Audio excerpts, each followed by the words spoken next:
നമ്മുടെ വിഷയം വളരെ പ്രധാനപ്പെട്ട, നാം എപ്പോഴും ശ്രദ്ധിക്കേണ്ട, സൂക്ഷിക്കേണ്ട ഒരു വിഷയമാണ്. നമ്മിൽ പലരുടെ ജീവിതത്തിലും സുവർണകാലമായ യുവത്വം കഴിഞ്ഞു. പക്ഷേ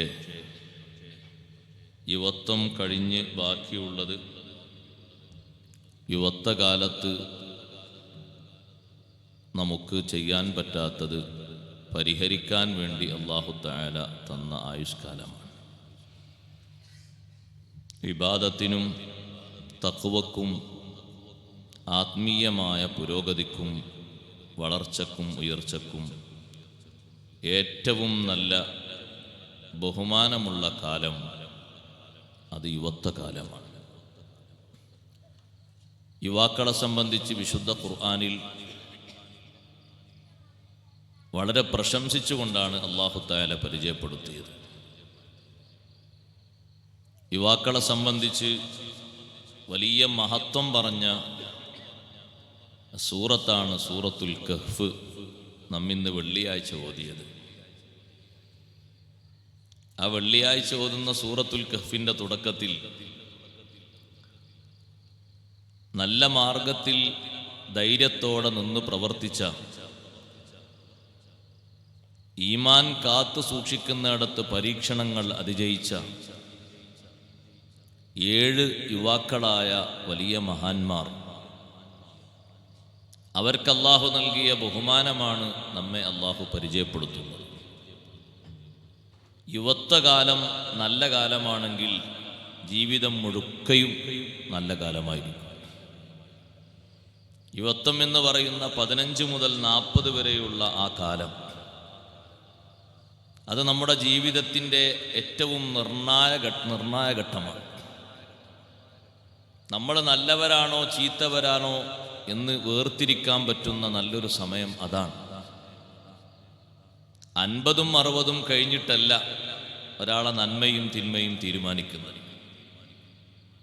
ഇബാദത്തിന് ഏറ്റവും കൂലി കൂടുതലുള്ളത് 75-ന് ശേഷമല്ല, 15 മുതൽ 40 വരെയുള്ള പ്രായത്തിലാണ്.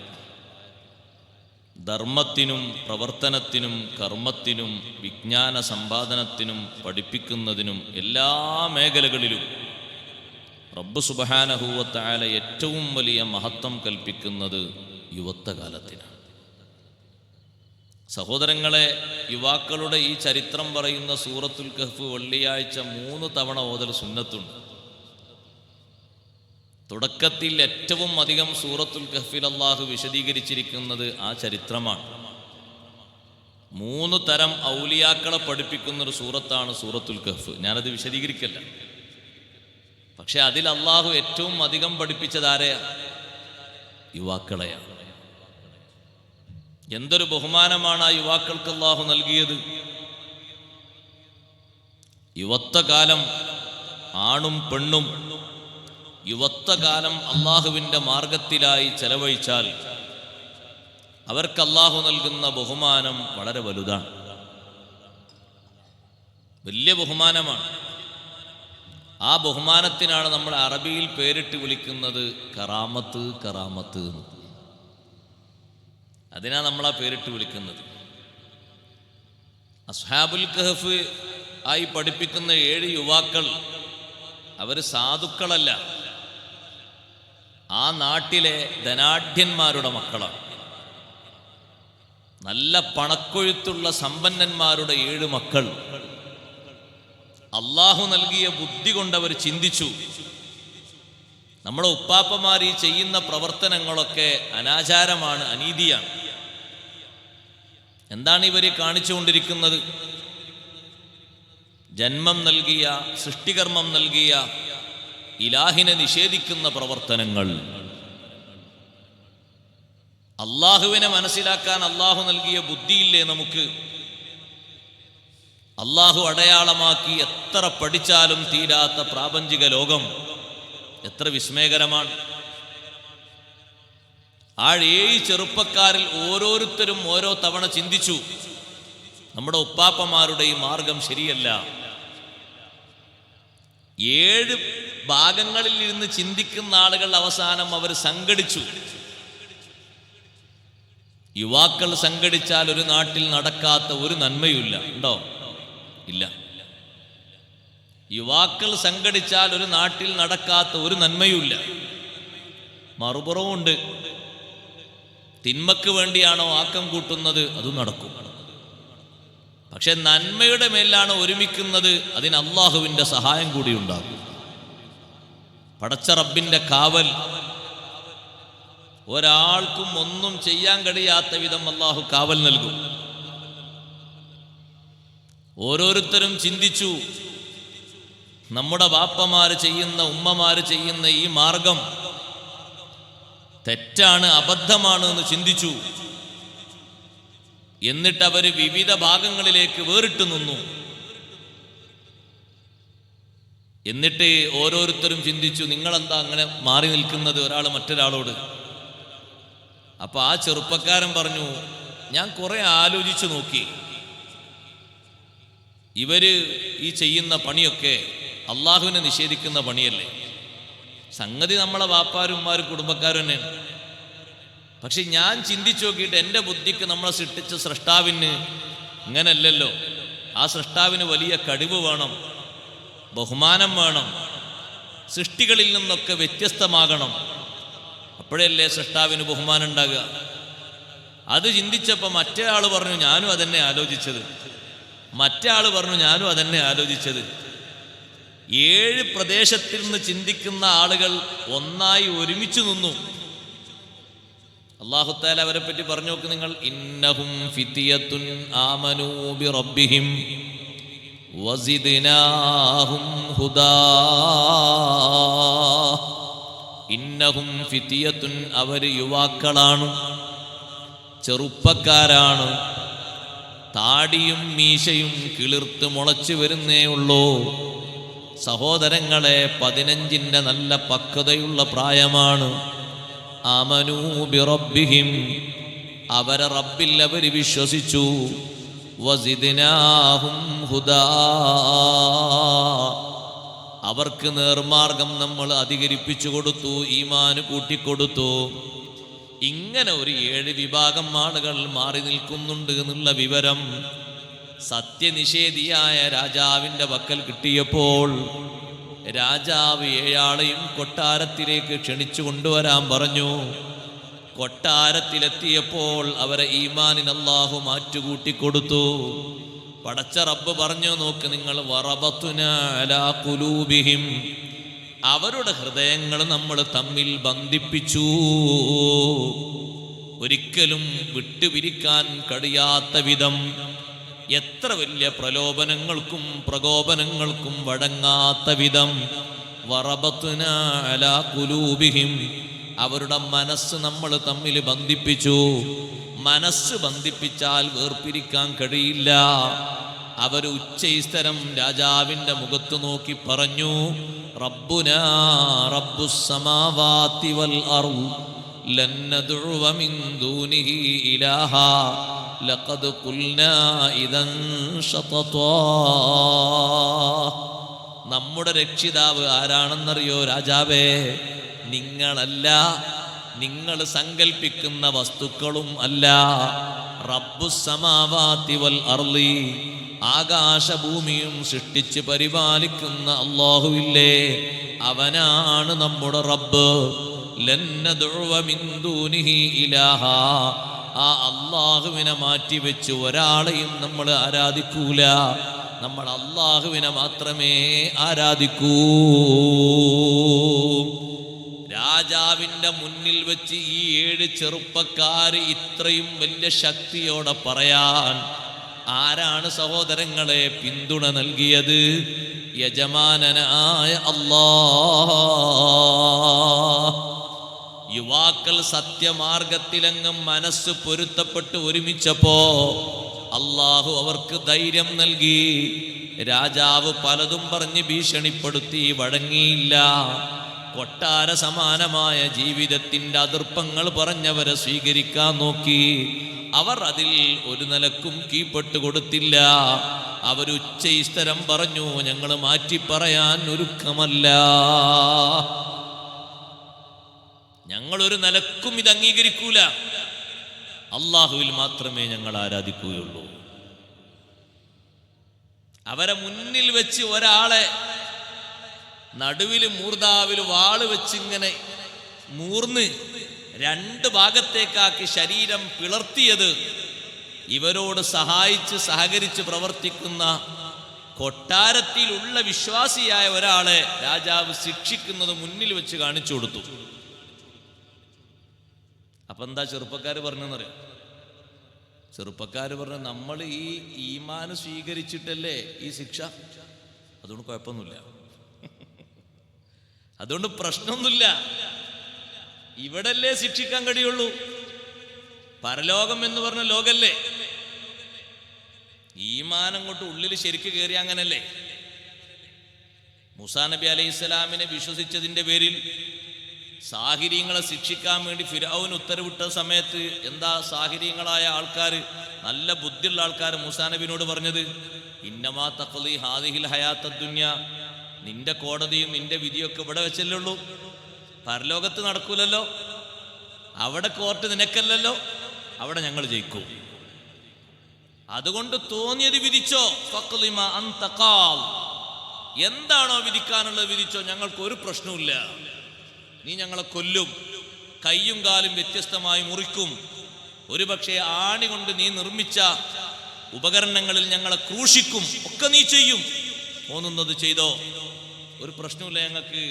ലന്നു ഉസിറക അലാ മാ ജാഅനാ മിനൽ ബയ്യിനാത്, വിശ്വസിക്കാൻ ഞങ്ങളെ മനസ്സിൽ കിട്ടിയത് തെളിവുകളാണ്, ഈ തെളിവുകളെക്കാൾ നിന്നെ ഞങ്ങൾ പരിഗണിക്കൂല, നീ എത്ര വലിയ സമ്പന്നനായാലും സൗകര്യമുള്ളായാലും കുലപതിയായാലും രാജാവായാലും നിനക്ക് നമ്മളൊരു പരിഗണനയും നൽകൂല, നിന്റെ വിശ്വാസമാണ് ശരിയെന്ന് ഇതുവരെ നീ ഞങ്ങളെ പഠിപ്പിച്ചില്ലേ, അത് ശരിയല്ല എന്ന് സെക്കൻഡുകളെ കൊണ്ട് മൂസാ നബി അലൈഹിസ്സലാം തെളിയിച്ചല്ലോ, ആ തെളിവ് കൊണ്ട് ഞങ്ങൾ വിശ്വസിച്ചതാണ്, ഇനി മാറ്റിപ്പറയാൻ ഞങ്ങളില്ല.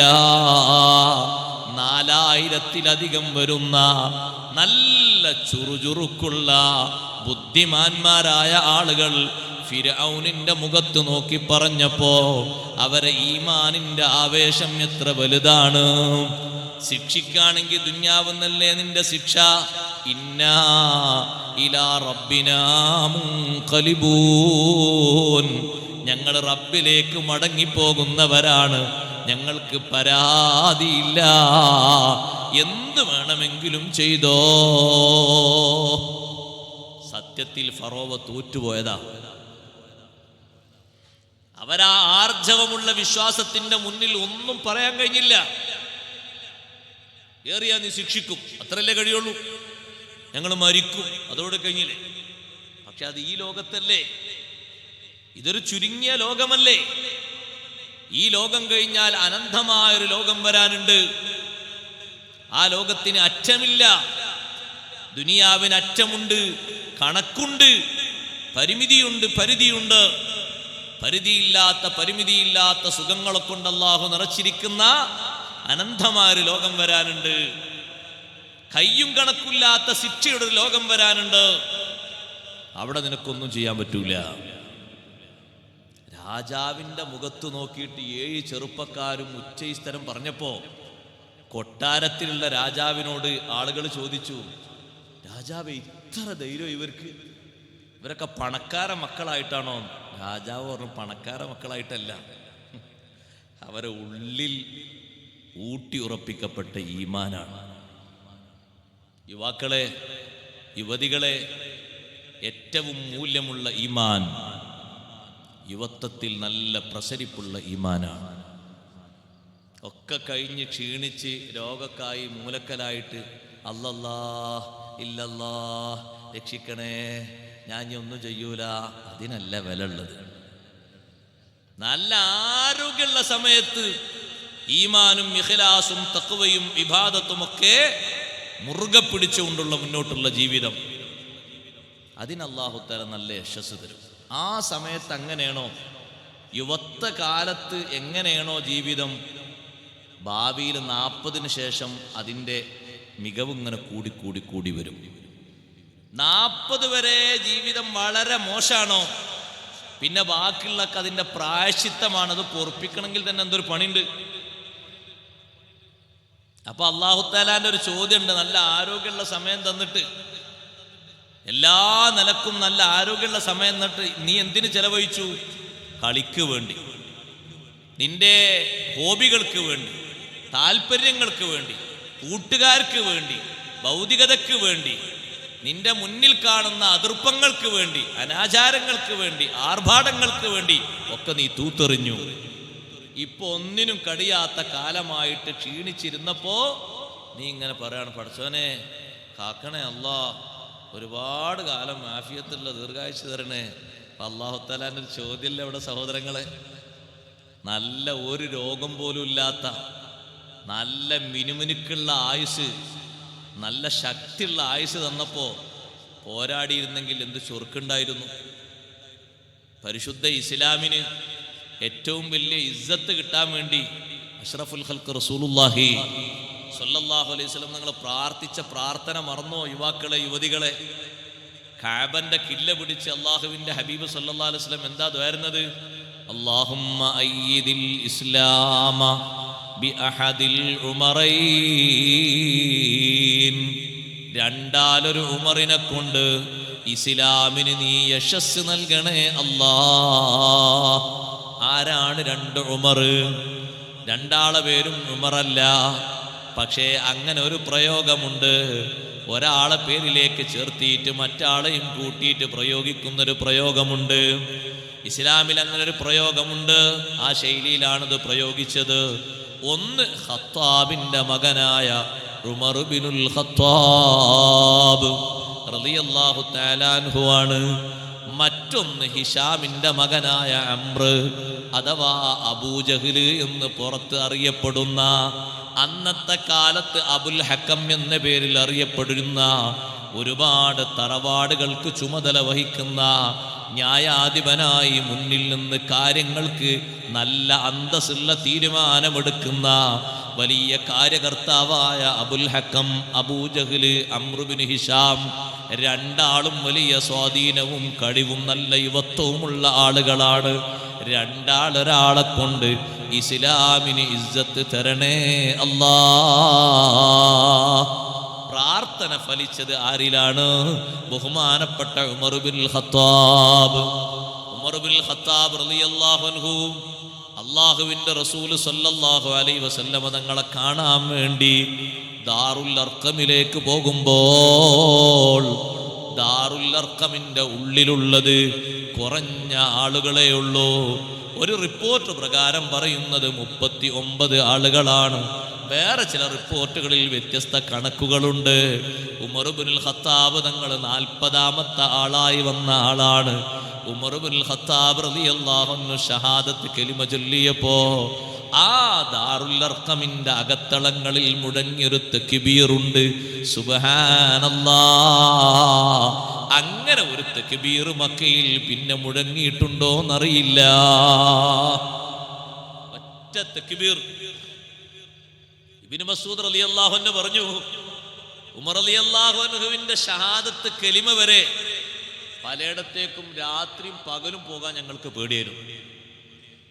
ആനയും പുലി ഉണ്ടായിട്ടല്ല, അവിടെ ഞങ്ങൾ ആക്രമിക്കുന്ന ആളുകളുണ്ട്, അതുകൊണ്ട് പേടിയായിരുന്നു. പക്ഷെ ഞങ്ങൾക്ക് ഇങ്ങനെ നേർക്കുനേരെ നടക്കാൻ, എന്താന്നൊക്കെ ചോദിച്ചാൽ നേർക്കുനേരെ മുഖം നോക്കി മറുപടി പറയാൻ ഒരു ചെറിയ സന്തോഷം മുന്നിൽ വന്നത് ഉമർ റളിയല്ലാഹു അൻഹുവിന്റെ ഷഹാദത്ത് കലിമക്ക് ശേഷം.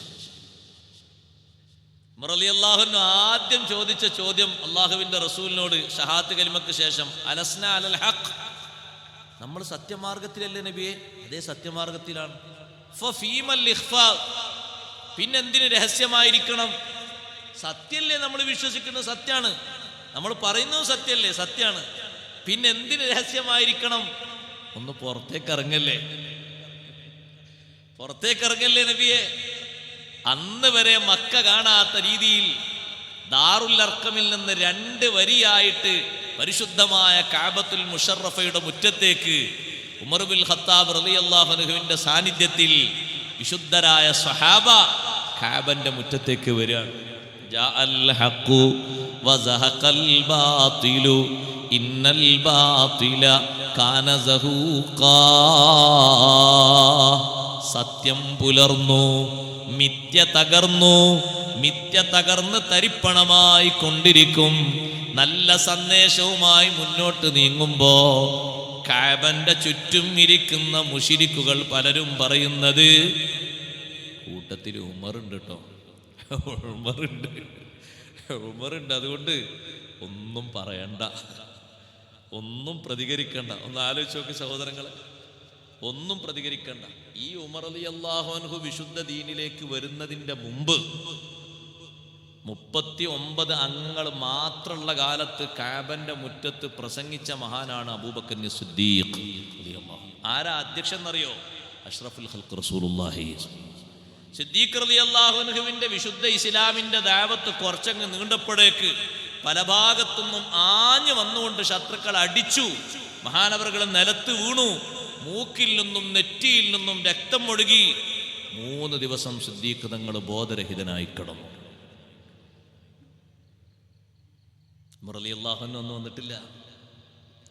ഉമർ റളിയല്ലാഹു അൻഹു വന്നിട്ടുള്ള ആദ്യത്തെ യാത്രയാണ് അല്ലാഹു അക്ബർ മുഴക്കിയിട്ട് കഅബന്റെ ചാരത്തേക്ക്. അബൂജഹലുണ്ട് അവിടെ, ഉത്ബുണ്ട്, ഷൈബുണ്ട്, വലീദുണ്ട്, ഉമയ്യത്തുണ്ട്, ഉബയ്യുണ്ട്. എല്ലാരും പറയുന്നത് ഉമറുണ്ട്. ആ വരിയില്, ആ 2 വരിയിൽ നടുവിലായിട്ട് ഉമർ റളിയല്ലാഹു അൻഹു ഉണ്ട്. അതുകൊണ്ട് ഒന്നും പ്രതികരിക്കണ്ട. അവർ തവാഫ് ചെയ്ത് അങ്ങനെ പോയിക്കോട്ടെ. ആ കഅബന്റെ മുറ്റത്തുനിന്ന് ഖുർആൻ ഓതിയതിന്റെ പേരിൽ, ഏഷ്യാവൃത്തി നടത്തിയിട്ടല്ല, വിശുദ്ധ ഖുർആൻ ഓതിയതിന്റെ പേരിൽ കാത് അരിഞ്ഞുപോയ സ്വഹാബിയാണ് അബ്ദുല്ലാഹി ബിൻ മസ്ഊദ് റളിയല്ലാഹു അൻഹു. അറിയോ സഹോദരങ്ങളെ, ഒന്ന് നിസ്കരിച്ചതിന്റെ പേരിൽ മർദ്ദിച്ചുകൊണ്ട് അവശനാക്കിയിട്ട് വീട്ടിലേക്ക് എടുത്തുകൊണ്ടുപോകപ്പെട്ട സ്വഹാബിയാണ് ഉസ്മാൻ ഇബ്നു അഫ്ഫാൻ റളിയല്ലാഹു. അതൊക്കെ ഉമർ റളിയല്ലാഹുവിന്റെ മുമ്പുള്ള കഥയാണ്. ഉമർ റളിയല്ലാഹു ഷഹാദത്ത് കലിമ ചൊല്ലി നേരെ ഇങ്ങോട്ട് വന്നപ്പോ അതിനൊക്കെ മാറ്റായി. പിന്നെ പകല് കഅബന്റെ മുറ്റത്തേക്ക് വന്നൊന്ന് തവാഫ് ചെയ്യാൻ ആർക്കും പേടിയുണ്ടോ? പേടില്ല. നിസ്കരിക്കാൻ പേടിയുണ്ടോ? പേടിയില്ല. പകല് അങ്ങാടിയിലേക്ക് വന്നിട്ട് എന്തെങ്കിലും സാധനങ്ങൾ മേടിച്ചുകൊണ്ടാൻ പേടിയുണ്ടോ? പേടിയില്ല.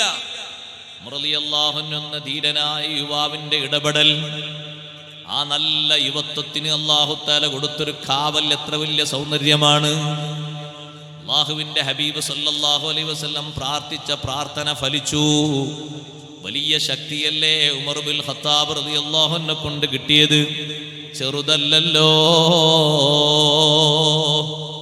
സ്വഹാബിമാർക്ക് വലിയ സഹായവും വലിയ സന്തോഷവും, അവർക്ക് അല്ലാഹു ലാ ഇലാഹ ഇല്ലല്ലാഹ് എന്ന് ചൊല്ലാനും വിശുദ്ധ ഖുർആൻ ഓതാനും നേർക്ക് നേരെ കുടുംബങ്ങളെ പോയി കാണാനും കച്ചവട വ്യവഹാരങ്ങൾ നടത്താനും എല്ലാറ്റിനും ധൈര്യം കിട്ടിയത് യുവാവായ ഉമർ ഇബ്നുൽ ഖത്താബ് റളിയല്ലാഹു അൻഹുവിന്റെ ആഗമനമാണ്. ഉമർ ഇബ്നുൽ ഖത്താബ് റളിയല്ലാഹു അൻഹു ഉണ്ടെന്നറിയുമ്പോഴേക്ക് മറ്റു എല്ലാ ആളുകളും പേടിച്ചുപോയി. ആ യുവത്വത്തിന്റെ പ്രസരിപ്പിന് അല്ലാഹു നൽകിയ സൗകുമാര്യത എത്ര വലുതാണ്. എൻ്റെ യുവാക്കളോട്, യുവതികളോട് ഞാൻ പറയട്ടെ, യുവത്വകാലത്തുള്ള ആരാധനക്ക് കൂലി കൂടുതലുണ്ട്. യുവത്വകാലത്തുള്ള ധർമ്മങ്ങൾക്ക് കൂലി കൂടുതലുണ്ട്. യുവത്വകാലത്ത് പഠിക്കുന്നതിന് കൂലി കൂടുതലുണ്ട്. യുവത്വകാലത്ത് ദീനിന് പ്രവർത്തിക്കുന്നതിന് കൂലി കൂടുതലുണ്ട്. യുവത്വകാലത്ത് നൽകുന്ന സംഭാവനയില്ലേ, അത്ര ശ്രേഷ്ഠമായ സംഭാവന ലോകത്ത് വേറെ ഇല്ല. യുവാക്കളുടെ ചരിത്രം പറഞ്ഞ് നമ്മുടെ കൽബിലേക്ക് അല്ലാഹു നൽകുന്ന ഈമാന് വെള്ളിയാഴ്ചയിൽ അതാണ്. ആ യുവാക്കളുടെ ഈമാന് കൊണ്ട് നിങ്ങളെ ഈമാനെ ശക്തിപ്പെടുത്തണം. ആ യുവാക്കൾ ഉച്ചൈസ്തരം പ്രഖ്യാപിച്ച് രാജാവിൻ്റെ അവധിയിൽ അവർ തീരുമാനിച്ചു, രാജാവ് യാത്ര ചെയ്ത് തിരിച്ചു വരുമ്പോ നമ്മളെ കണ്ടാൽ എന്തെങ്കിലുമൊക്കെ ശിക്ഷയാൾ പ്രഖ്യാപിക്കും. അതിനു മുമ്പ് നമുക്ക് നാട് വിട്ടുപോകാം. വിശുദ്ധ ഇസ്ലാമിനെ മറ്റുള്ള ആളുകളിലേക്ക് സന്ദേശമായി പറഞ്ഞു കൊടുക്കാൻ പറ്റുന്ന കേന്ദ്രത്തിലേക്ക് പോകാം. പോകുന്ന യാത്രയിലല്ലേ സഹോദരങ്ങളെ പ്രൊട്ടക്ഷനായി അവരോടൊപ്പം നായ കൂടിയത്. ഒരു കർഷകന്റെ നായയാണ്. യുവാക്കൾക്ക് വലിയ പിന്തുണയുമായിട്ട് നായ വന്നു. ആ നായയെ അവര് ആട്ടിയപ്പോ നായ പറഞ്ഞു, നിങ്ങൾ എന്നെ ആട്ടി ഓടിക്കരുത്. അന ഉഹിബ്ബു അഹ്ബാബല്ലാഹി അസ്സ വജൽ, അല്ലാഹു ഇഷ്ടപ്പെടുന്നവരെ ഞാനും ഇഷ്ടപ്പെടുന്നു. അതുകൊണ്ട് എന്നെ ആട്ടിക്കളയണ്ട. എത്ര സ്ഥലത്താണ് അള്ളാഹു നായന്റെ ബഹുമാനം പറഞ്ഞത്? എങ്ങനെയാണ് അള്ളാഹു ബഹുമാനം പറഞ്ഞത്? വകൽബുഹും വകൽബുഹും, അവരുടെ നായ. അവർ നായയെ കൊണ്ടുപോയിട്ടില്ല, വഴിയിൽ വെച്ച് വിലക്ക് വാങ്ങിയിട്ടില്ല, ഒരു നായനെയും വളർത്തിക്കൊണ്ടുപോയിട്ടില്ല. അള്ളാഹു ബഹുമാനിച്ച ആളുകളോടൊപ്പം നായ കൂടിയപ്പോ നായക്ക് അല്ലാഹു ബഹുമാനം കൊടുത്തു. ആ യുവാക്കളോടൊപ്പം കൂടിയ നായ നാളെ സ്വർഗത്തിലാണ്. ഇന്ന് നിങ്ങൾ ജോർദാനിൽ പോയി നോക്കൂ, 7 മഹാന്മാരുടെയും ഖബർ അവിടെ കാണാം. മഞ്ചലൂസ് പർവ്വതത്തിൽ കാണാം. 7 ഖബറല്ല, 8 ഖബറുണ്ട്. ഒരു ഖബർ നായയുടെ ഖബറാണ്. നായക്ക് അല്ലാഹു വലിയ ബഹുമാനം നൽകിയിട്ടല്ലേ ഖുർആനിൽ പറഞ്ഞത്, വകൽബുഹും ബാസിതുൻ ദിറാഇഹി ബിൽ വസീദ്. കാവൽക്കാരനെ പോലെ ഗുഹയുടെ പൂമുഖത്ത് അതിൻ്റെ കാലും വിരിച്ച് നായ വിശ്രമിക്കുന്നു. അവരവിടെ കിടക്കുമ്പോ നായയും കിടന്നു. എത്ര കാലം അവർ ഉറങ്ങി, എത്ര കാലം നായയും ഉറങ്ങി. അവരപ്പോ എഴുന്നേറ്റു, അപ്പ നായയും എഴുന്നേറ്റു. നായക്ക് അല്ലാഹു കൊടുത്ത ബഹുമാനം നോക്ക് നിങ്ങൾ. എത്ര കൊല്ലാണ് അവര് വിശ്രമിച്ചത്, അതേ വിശ്രമം നായക്കും കൊടുത്തു. എപ്പോഴാ അവരെഴുന്നേറ്റത്? അപ്പൊ നാടകം എഴുന്നേറ്റു. കാരണം ആ നായൻ അവരിലേക്ക് ചേർത്തി. അപ്പൊ നായക്ക് വലിയ ബഹുമാനം കിട്ടി. ആ യുവാക്കളോട്, ആ നല്ല ധർമാധിഷ്ഠിതമായി ജീവിക്കുന്ന യുവാക്കൾക്ക് പിന്തുണയേകിപ്പോയ നായക്ക് അല്ലാഹു കൊടുത്ത ബഹുമാനം എത്ര വലിയ ബഹുമാനാണ്. ആ യുവാക്കൾക്ക് അല്ലാഹു തആല കൊടുത്ത ബഹുമാനമോ സഹോദരങ്ങളെ. യുവത്വത്തിന്റെ പ്രസരിപ്പിലൊന്ന് വിശ്രമിക്കാം എന്ന് കയറിയിരുന്ന ഗുഹ, ആ ഗുഹയിൽ അല്ലാഹു തആല, അവർ ഗുഹയിൽ കയറി ഒളിക്കാൻ കയറിയതല്ല, വിശ്രമത്തിന് വേണ്ടി കയറിയതാ. പക്ഷെ അല്ലാഹു തആല നല്ല സുഖം കൊടുത്തു. ആർക്കാണ് അത്ര സുഖം അല്ലാഹു തആല തന്നത്? വെയിലും മഴയും കൊള്ളിക്കാത്ത സുഖം. അങ്ങനല്ലേ ഖുർആൻ പറയുന്നത്, وترى الشمس إذا طلعت تزاور عن كهفهم ذات اليمين وإذا غربت تقرضهم ذات الشمال. അതേ, സൂര്യൻ ഉദിച്ചു വരുന്ന സമയത്ത് അവരുടെ ഗുഹയുടെ ഒരു ഭാഗത്ത് നിന്ന് തെറ്റിയിട്ട് മറ്റൊരു ഭാഗത്തുകൂടെ അതിൻ്റെ വെളിച്ചം പോകുന്നു. അസ്തമിക്കുമ്പോഴോ ആ ഭാഗത്തേക്കാണ് അവരെങ്കിൽ ആ ഭാഗത്ത് നിന്ന് ഇങ്ങോട്ട് അല്ലാഹു അവരെ മറിച്ച് കിടത്തുന്നു. നുഖല്ലിബുഹും ദാത്തൽ യമീനി വദാത്തശ് ശിമാൽ, വലത്തോട്ടും ഇടത്തോട്ടും സൂര്യന്റെ ഗമനത്തിനനുസരിച്ച് നമ്മളവിടെ മറിച്ചിടുന്നു. സൂര്യന്റെ ഒരു വെളിച്ചം പോലും ചൂട് കൊടുത്തിട്ടവരെ ശരീരം കൊള്ളിച്ചിട്ടില്ല, മഴയും കൊള്ളിച്ചിട്ടില്ല. ആരെങ്കിലും അവരെ വന്ന് അന്വേഷിക്കുന്നുവെങ്കിൽ അന്വേഷിക്കുന്ന ആളുകൾക്ക് അവരിലേക്ക് അടുക്കാതിരിക്കാൻ അവരെ കാണുമ്പോഴേക്ക് പേടി തോന്നുന്ന രൂപം വിട്ടുകൊടുത്തു. ഈ രാജാവ് പിന്നെ വന്നിട്ട് അന്വേഷണം നടത്തിയില്ലേ, സൈനികരെ വിട്ട് നാനാ ഭാഗത്തേക്കും. വർഷങ്ങൾ അന്വേഷിച്ച ശേഷം കണ്ടപ്പോൾ അവരെ എടുത്തു കൊണ്ടുവരാൻ പറ്റുമോ എന്ന് വെച്ചപ്പോൾ രാജാവിനോട് ബാക്കിയുള്ള ആൾക്കാർ, രാജാവേ അടുക്കാൻ പറ്റൂല, എന്തേ? പേടിയുണ്ട്. പേടി അല്ലാഹു തആല വരുന്ന ആൾക്കാരെ കൽബിലിട്ട് കൊടുത്താൽ തൊടാൻ പറ്റുമോ? അടുക്കൂല. എന്താ സഹോദരങ്ങളെ, ഒരു ഭാഗത്ത് സിംഹം ഇരിക്കുമ്പോൾ നമ്മളാരും അതിനെ പോയി തലോടാത്ത എന്താ? സിംഹത്തെ കാണുമ്പോഴേക്ക് നമ്മളെ കൽബിൽ അല്ലാഹു പേടിയിട്ട് തന്നില്ലേ? കാണണ്ട, മൊബൈലിൽ ഒരാൾ ഫോട്ടോ എടുത്ത് നാട്ടിലുള്ള ആൾക്കാരെല്ലാം മൊബൈലിലേക്ക് സെൻഡ് ചെയ്താൽ മതി. ആരെങ്കിലും ഇറങ്ങുമോ? അങ്ങാടിയിലേക്ക്, പള്ളിയിലേക്ക്, ചന്തയിലേക്ക് പഠിക്കാൻ വേണ്ടി ആരെങ്കിലും ഇറങ്ങുമോ? എത്ര ദിവസം മദ്രസ സ്കൂളൊക്കെ ലീവാകേണ്ടി വരും? അത് കാട്ടിലെത്തി എന്നുള്ള ഡ്രോൺ ഇങ്ങനെ സഞ്ചരിച്ചിട്ട് ഫോട്ടോ കിട്ടി കാട്ടിലെത്തി എന്നുള്ള അടുത്ത ഫോട്ടോ വന്നാലേ ആൾക്കാർ പുറത്തിറങ്ങണം അല്ലേ? എന്തൊരു പേടി! അതാരെങ്കിലും എന്ത് ചെയ്തോ? ഇനി ആരെങ്കിലും കണ്ടാലും ഒരു ഒച്ചപ്പാടും കൂടി ഉണ്ടാക്കുക.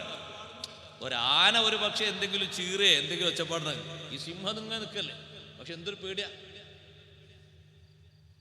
അല്ലാഹുത്തആലല്ലേ നമ്മളെ കൽബിൽ ആ ജീവനെ കാണുമ്പോൾ പേടിട്ടെന്ന്. ഇവരെ കാണുമ്പോഴേക്ക് ലവല്ലൈത മിൻഹും ഫിറാറൻ വലമുലിഅത മിൻഹും റുബാ, നീ ഒന്ന് പോയി ഗുഹയിലേക്ക് എത്തി നോക്കിയാൽ പേടിച്ചിട്ട് നീ തിരിച്ചു പോരും, അടുക്കാൻ തോന്നൂല, പിന്നല്ലേ എടുത്തുകൊണ്ടല്ലേ. അപ്പൊ രാജാവ് പറഞ്ഞു, എന്നാലും കൊണ്ടുവരുന്നില്ലെങ്കിൽ ഒരു പണി ചെയ്യാം, അവർ ഒരു കാലത്തും പുറത്തു വരാൻ പാടില്ല, ശ്വാസം മുട്ടി മരിക്കട്ടെ, അവിടെ മറക്ക, നല്ല ഒരു കെട്ട് കെട്ടണം എന്ന് പറഞ്ഞു. നല്ല ഒരു ഭദ്രമായ കെട്ടുക. അപ്പൊ ഇത് ഒന്നുകൂടി സുഖമായി. അല്ലാഹു തആല സുഖം കൊടുക്കാൻ തീരുമാനിച്ചല്ലേ, ഒന്നുകൂടി സുഖമായി. ഇനി ആരും വന്ന് ശല്യം ചെയ്യാനല്ലോ, വിശ്രമം അങ്ങനെ നീണ്ടുപോകല്ലേ. പിന്നെ ആ ഒരു കെട്ടും കാര്യങ്ങളൊക്കെ പൊളിക്കാൻ വേണ്ടി ഒരു ആട്ടിടയന് തോന്നി. അയാൾ ആ മലന്റെ മുകളിൽ ഒരു ആടിനെ മേയ്ക്കുമ്പോൾ ആടിനൊരു ആല കെട്ടണം തോന്നിയപ്പോൾ മേൽക്കൂരല്ല. അപ്പൊ അദ്ദേഹം ചിന്തിച്ചു, ഇവിടെ എന്താ ഇപ്പൊ ഒരു മേൽക്കൂര എങ്ങനെ, ഇതാണ് പൊളിച്ചാലോ എന്ന് കരുതി പൊളിച്ചു. അവർ പുറത്തു വരണമെന്ന് അല്ലാഹു തആല തീരുമാനമായപ്പോൾ പൊളിക്കാൻ അല്ലാഹു മനസ്സിലിട്ട് കൊടുത്തു, പൊളിച്ചു. പൊളിച്ച് കുറച്ച് ദിവസങ്ങൾ കഴിഞ്ഞപ്പോൾ 7 ആളുകളും എഴുന്നേറ്റപ്പോൾ 7 ആളുകൾക്കും വിശപ്പ്. അപ്പൊ പരസ്പരം അവർ ചോദ്യം, നമ്മൾ ഇതിന്റെ ഉള്ളിൽ കയറിയിട്ട് എത്ര വർഷമായി? എത്രയെന്നാ പറഞ്ഞത്? ഒരു സുഖം ആലോചിച്ച് നോക്കി. നമ്മളെ നാട്ടിൽ എവിടെങ്കിലും ഒരു കട്ടിൽ കിടന്നിട്ട് ഇതുവരെ ആ സുഖം കിട്ടിക്കണം? ലബിസ്നാ യൗമൻ ഔ ബഅദ യൗം, ഒരു ദിവസം അല്ലെങ്കിൽ അര ദിവസം. 300 കൊല്ലം കടന്നിട്ടാ ഇത് പറഞ്ഞത്. നിങ്ങളെ 40,000-ന്റെ ബെഡുമ്മ കടന്ന, ഓ ബെഡൊക്കെ 40,000, പക്ഷേ എന്തൊരു ക്ഷീണം, കുറെ നേരം കടത്തം കൂടിയപ്പോ വേണ്ട. AC എയർ കണ്ടീഷനിലാ കിടക്കണമെങ്കിലും എയർ കണ്ടീഷൻ തണുത്തിട്ട് വയ്യപ്പോ എന്തൊരു തണുപ്പത്. നമ്മളെ ശരീരത്തിന് പറ്റാത്തൊരവസ്ഥ വരുമ്പോഴേക്ക് നമ്മുടെ അവസ്ഥ മാറിയില്ലേ സഹോദരങ്ങളെ? അതേ സമയത്ത് റബ്ബ് സുബ്ഹാനഹു വ തആല 300 കൊല്ലം 3 നൂറ്റാണ്ട് ആ ഗുഹയുടെ ഉള്ളിൽ താമസിപ്പിച്ചിട്ട് ഇവരെ ശരീരത്തിന്റെ ഏതെങ്കിലും ഒരു ഭാഗത്തൊരു ക്ഷീണം സംഭവിച്ചിട്ടില്ല.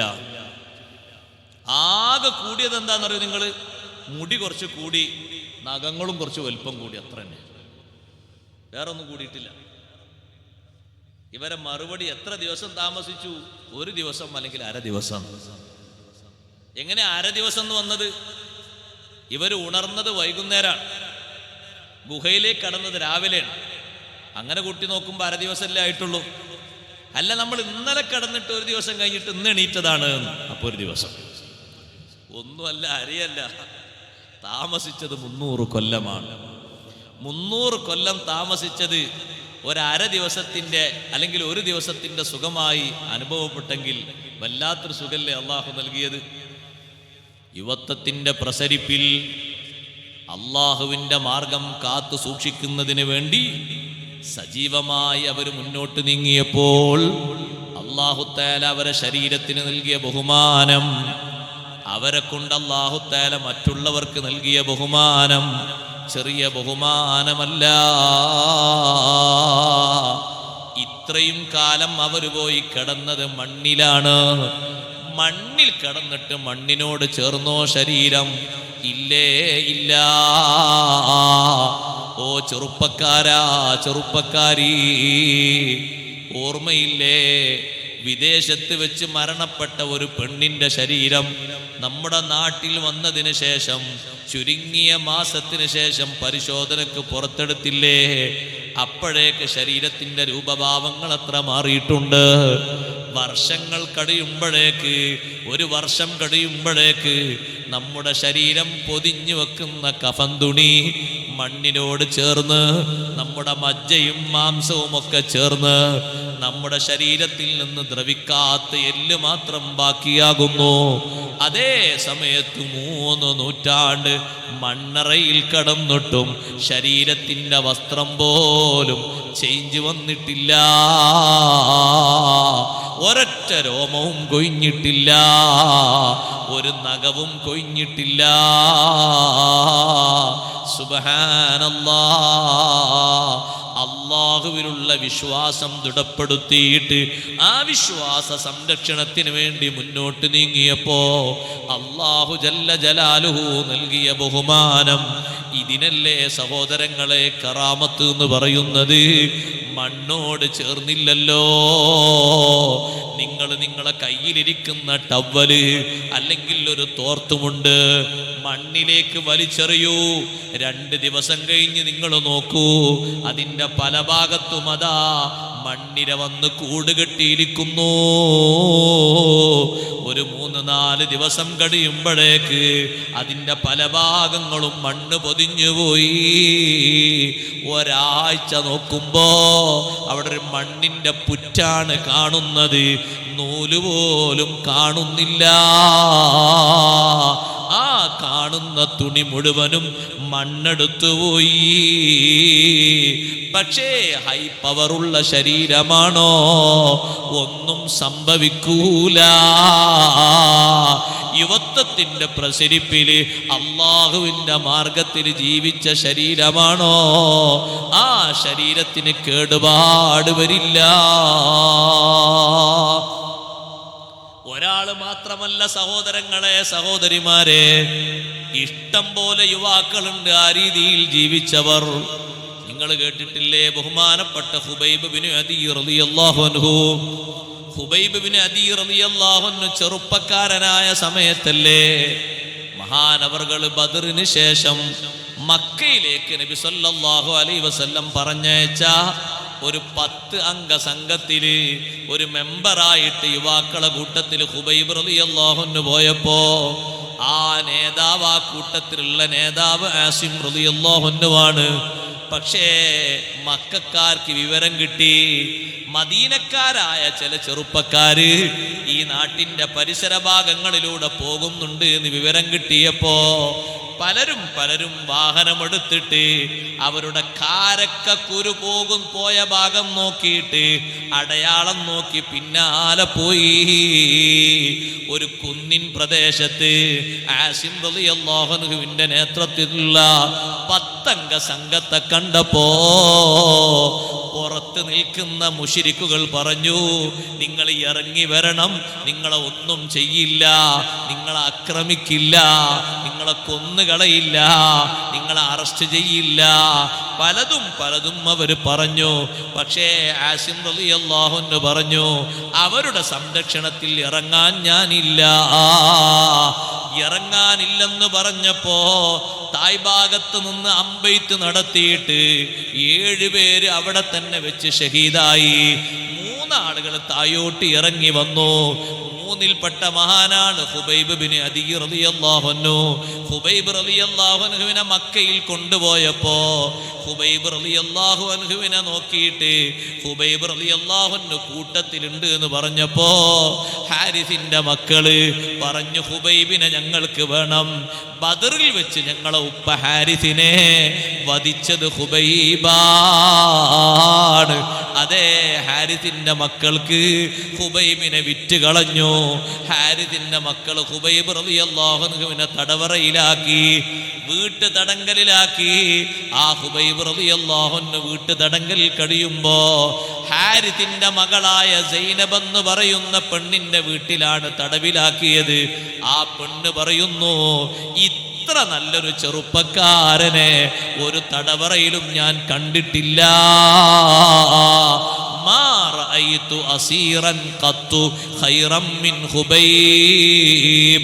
ഖുബൈബിനെ പോലെ നല്ലൊരു തടവുകാരനെ ഞാൻ കണ്ടിട്ടില്ല. എൻ്റെ വീട്ടിൻ്റെ ഉൾഭാഗത്ത് താമസിക്കുന്ന ഖുബൈബ് ഞാൻ ഒരു നേരം പോയി നോക്കുമ്പോ കയ്യിൽ ഒരു ഒരു കൊല മുന്തിരി പിടിച്ച് ആ മുന്തിരിയിൽ നിന്ന് ഓരോന്നെടുത്ത് ഭക്ഷിക്കുന്നുണ്ട്. വമാബി മക്കത മിൻ ഇനബിൻ, അന്ന് മക്കയിൽ എവിടെയും മുന്തിരിയില്ല. ആരാണ് ഹുബൈബ് തങ്ങൾക്ക് മുന്തിരി കൊടുത്തത്? വഇന്നഹു ലരിസ്ഖുൻ റസഖഹുല്ലാഹു ഹുബൈബാ. യുവത്വം അല്ലാഹുവിന്റെ ദീനിന് വേണ്ടി ചെലവഴിച്ചിട്ട് നല്ല നിലക്ക് ജീവിച്ചപ്പോ ആ ഭൗതിക മാർഗത്തിലൂടെ മക്കയിൽ മുന്തിരി ഇല്ലാത്ത കാലത്ത് ഡയറക്റ്റായി അല്ലാഹു മുന്തിരി ഭക്ഷണം കൊടുത്തു. സൈനബ് എന്ന് പറയുന്ന പെണ്ണ് പറയാണ്, ഞാനൊരു ഭാഗത്തൂടെ പോയി നോക്കുമ്പോ, വീട്ടിന്റെ ഒരു ഭാഗത്തുകൂടെ പോയി നോക്കുമ്പോ ഉള്ളിലിരിക്കുന്ന ഹുബൈബ് റളിയല്ലാഹു അൻഹു വലിയൊരു കൊല മുന്തിരി കയ്യിലെടുത്ത് ഓരോന്നോരോന്ന് അങ്ങനെ എടുത്ത് ഭക്ഷിക്കുന്നുണ്ട്. ഞാൻ അത്ഭുതപ്പെട്ടു പോയി. എവിടുന്നാ പഠിച്ചോനെ മുന്തിരി കിട്ടിയത്? എവിടെ മുന്തിരി ഇല്ലാത്ത കാലത്ത് എവിടുന്നാ മുന്തിരി കിട്ടിയത്? എന്തൊരു ബഹുമാനാണ്, എന്തൊരു കറാമത്താ. നമ്മൾ കറാമത്തായിട്ട് എണ്ണലില്ലേ? കനിയില്ലാ കാലം കനിയെ കൊടുത്തോവർ, കരിഞ്ഞാമരത്തിന്മേൽ കായാ നിറച്ചോവർ. മക്കയിൽ എവിടെയും മുന്തിരി ഇല്ലാത്ത കാലത്ത് ചെറുപ്പക്കാരനായ ഹുബൈബ് റളിയല്ലാഹു അൻഹു എവിടുന്ന് മുന്തിരി കിട്ടി? ആ ഹുബൈബ് റളിയല്ലാഹു അൻഹുവിന്റെ മുഖത്ത് ഒരിക്കൽ പോലും ഒരു ദുഃഖത്തിന്റെ ലാഞ്ചന ഞാൻ കണ്ടിട്ടേയില്ല. സൈനബ് എന്ന പെണ്ണിനോട് ഹുബൈബ് റളിയല്ലാഹു അൻഹു പറയും, നിന്റെ സഹോദരന്മാര് എന്നെ ഏതായാലും തൂക്കുമരത്തിൽ കയറ്റും. നിങ്ങളെ ബാപ്പയെ ഞാൻ ബദറിൽ വെച്ച് ബാപ്പയെ വധിച്ചതിനവർ പകരമായിട്ട് എന്നെ കഴുമരത്തിലേറ്റു. അതിലെനിക്ക് പ്രശ്നമൊന്നുമില്ല. പക്ഷെ ആ ഡേറ്റ് നിശ്ചയിക്കുമ്പോൾ എന്നോടൊന്ന് വിവരം പറയണം. ആ സൈനബിനോട് പറഞ്ഞു, ആ ഡേറ്റ് നിശ്ചയിക്കുമ്പോൾ എന്നോടൊന്ന് പറയണം. അപ്പൊ ഒരിക്കലും വന്നിട്ട് പറഞ്ഞു, ഡേറ്റൊക്കെ നിശ്ചയിച്ചു കഴിഞ്ഞു, എനിക്കൊരു കത്തി വേണം. നഖം മുറിച്ച് കക്ഷരോമങ്ങളൊക്കെ വടിച്ച് ഗുഹ്യരോമങ്ങളൊക്കെ വടിച്ച് മീശയൊക്കെ ഒന്ന് വെട്ടി യാത്രക്ക് വേണ്ടി ഒരുങ്ങാൻ, അള്ളാഹുവിലേക്കുള്ള യാത്രക്ക് വേണ്ടി ഒരുങ്ങാൻ ഒരു കത്തി വേണം. പഴയ കാലത്ത് കത്തി കൊണ്ടല്ലേ നഖം മുറിക്കുന്നത് അല്ലേ? ഇപ്പോഴല്ലേ കട്ടറൊക്കെ വന്നത്. മുമ്പ് കത്തി കൊണ്ടാണ്. മുമ്പ് ഒരു വളഞ്ഞ കത്തി ഉണ്ടായിരുന്നു അല്ലേ? ആ കത്തി കൊണ്ട് നഖം മുറിക്കാനായിട്ട് വീട്ടിൽ അന്ന് നഖം മുറിച്ച് നല്ല പരിചയമുള്ള ഒസാത്തികളുണ്ടാവും. അവർ വരും വീട്ടിൽ, ഓരോരുത്തർ കാല് വെച്ച് കൊടുക്കും, നഖം അങ്ങനെ മുറിക്കും. മുറിയൊന്നാകൂല, നല്ല രൂപത്തിൽ നമ്മൾ മുറിച്ച പോലും അറിയില്ല, അങ്ങനെ മുറിക്കും. കത്തി കൊണ്ടാ മുറിക്കുന്നത്. ടിഷ്യൂ പേപ്പർ കിട്ടിയില്ല, എൻ്റെ വണ്ടിയിൽ ഉണ്ടാവും, ചിലപ്പോൾ ചോദിച്ചാൽ മതി. സഹോദരങ്ങളെ, ഹുബൈബ് റളിയല്ലാഹു അൻഹു കത്തി വാങ്ങിയിട്ട് നഖമൊക്കെ മുറിച്ച് റെഡിയാക്കി ആ കത്തി കയ്യിൽ പിടിച്ചിരിക്കുമ്പോ സൈനബ് എന്ന് പറയുന്ന ഈ പെണ്ണിന്റെ ചെറിയൊരു കുട്ടിയുണ്ട്. ആ കുട്ടി ഇയഞ്ഞ് ഹുബൈബ് റളിയല്ലാഹു അൻഹു താമസിക്കുന്ന മുറിയിലെത്തി. ഹുബൈബ് റളിയല്ലാഹു അൻഹു ആ കുട്ടി എടുത്തിട്ട് മടിയിലിരുത്തി. പുറത്തുനിന്ന് ഇങ്ങനെ നോക്കിയിട്ട് സൈനബ് എന്ന് പറയുന്ന പെണ്ണ് പേടിച്ചു പോയി. പടച്ചോനെ, വലത്തെ കയ്യിൽ കത്തി, ഇടത്തെ കയ്യിൽ പിടിച്ചിരിക്കുന്ന എൻ്റെ കുട്ടിയെ. ഹുബൈബ് റളിയല്ലാഹു അൻഹു പുറത്ത് നോക്കുമ്പോൾ ആ പെണ്ണിങ്ങനെ നോക്കുന്ന കണ്ടപ്പോൾ മുഖത്ത് വല്ലാത്തൊരു ബേജാറ് കണ്ടപ്പോൾ ആ പെണ്ണിനോട് ചോദിച്ചു, ഈ കുട്ടിയെ ഞാൻ കൊല്ലും നിങ്ങൾ കരുതുന്നുണ്ടോ? ഒരിക്കലും ചെയ്യൂല, കുട്ടിയെ ഒരിക്കലും ഞാൻ ചെയ്യൂല. സത്യത്തിൽ നിങ്ങൾ എന്നെ തടവിലാക്കിയതിന് പകരം വീട്ടാൻ ഈ കുട്ടിയെ എനിക്ക് കൊല്ലാമായിരുന്നു, പക്ഷെ കൊല്ലൂല.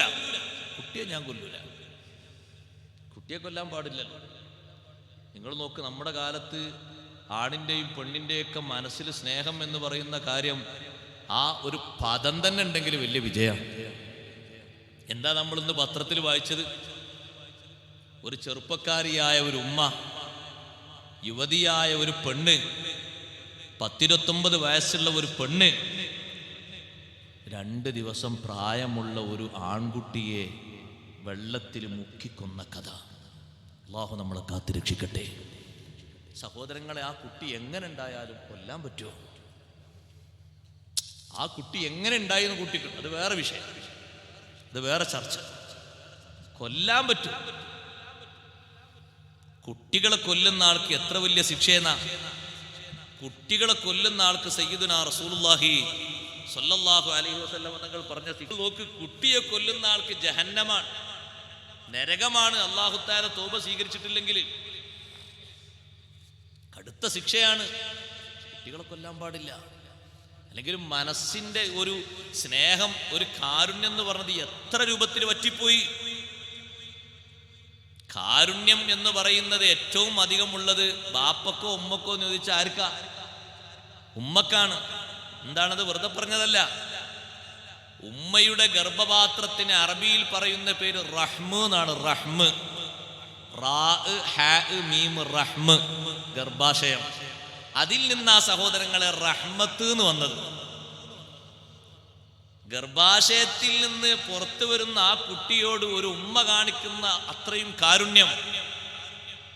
എത്ര മണിക്കൂർ ഉറക്കൊഴിഞ്ഞാലും കുട്ടിയൊന്നും ഉറങ്ങാതെ ഉമ്മാക്ക് ഉറക്കം വരുമോ? പക്ഷെ ഈ കരുണ വറ്റിപ്പോയി എന്ന് പറയുമ്പോൾ നമ്മൾ ഈ ലോകത്ത് ഇങ്ങനെ ജീവിക്കുക. ഉമ്മമാർക്ക് കരുണ ഇല്ലെങ്കിൽ വേറെ ഒരു പെണ്ണ്, കഴിഞ്ഞ ദിവസങ്ങൾ ബാംഗ്ലൂരിൽ ഒരു പെണ്ണ് കുട്ടീനെ കഷ്ണാക്കിയിട്ട് പെട്ടിയിൽ നിറച്ച കഥ വായിച്ചില്ലേ? എന്താ അതൊക്കെ കേൾക്കുന്ന നമ്മൾ?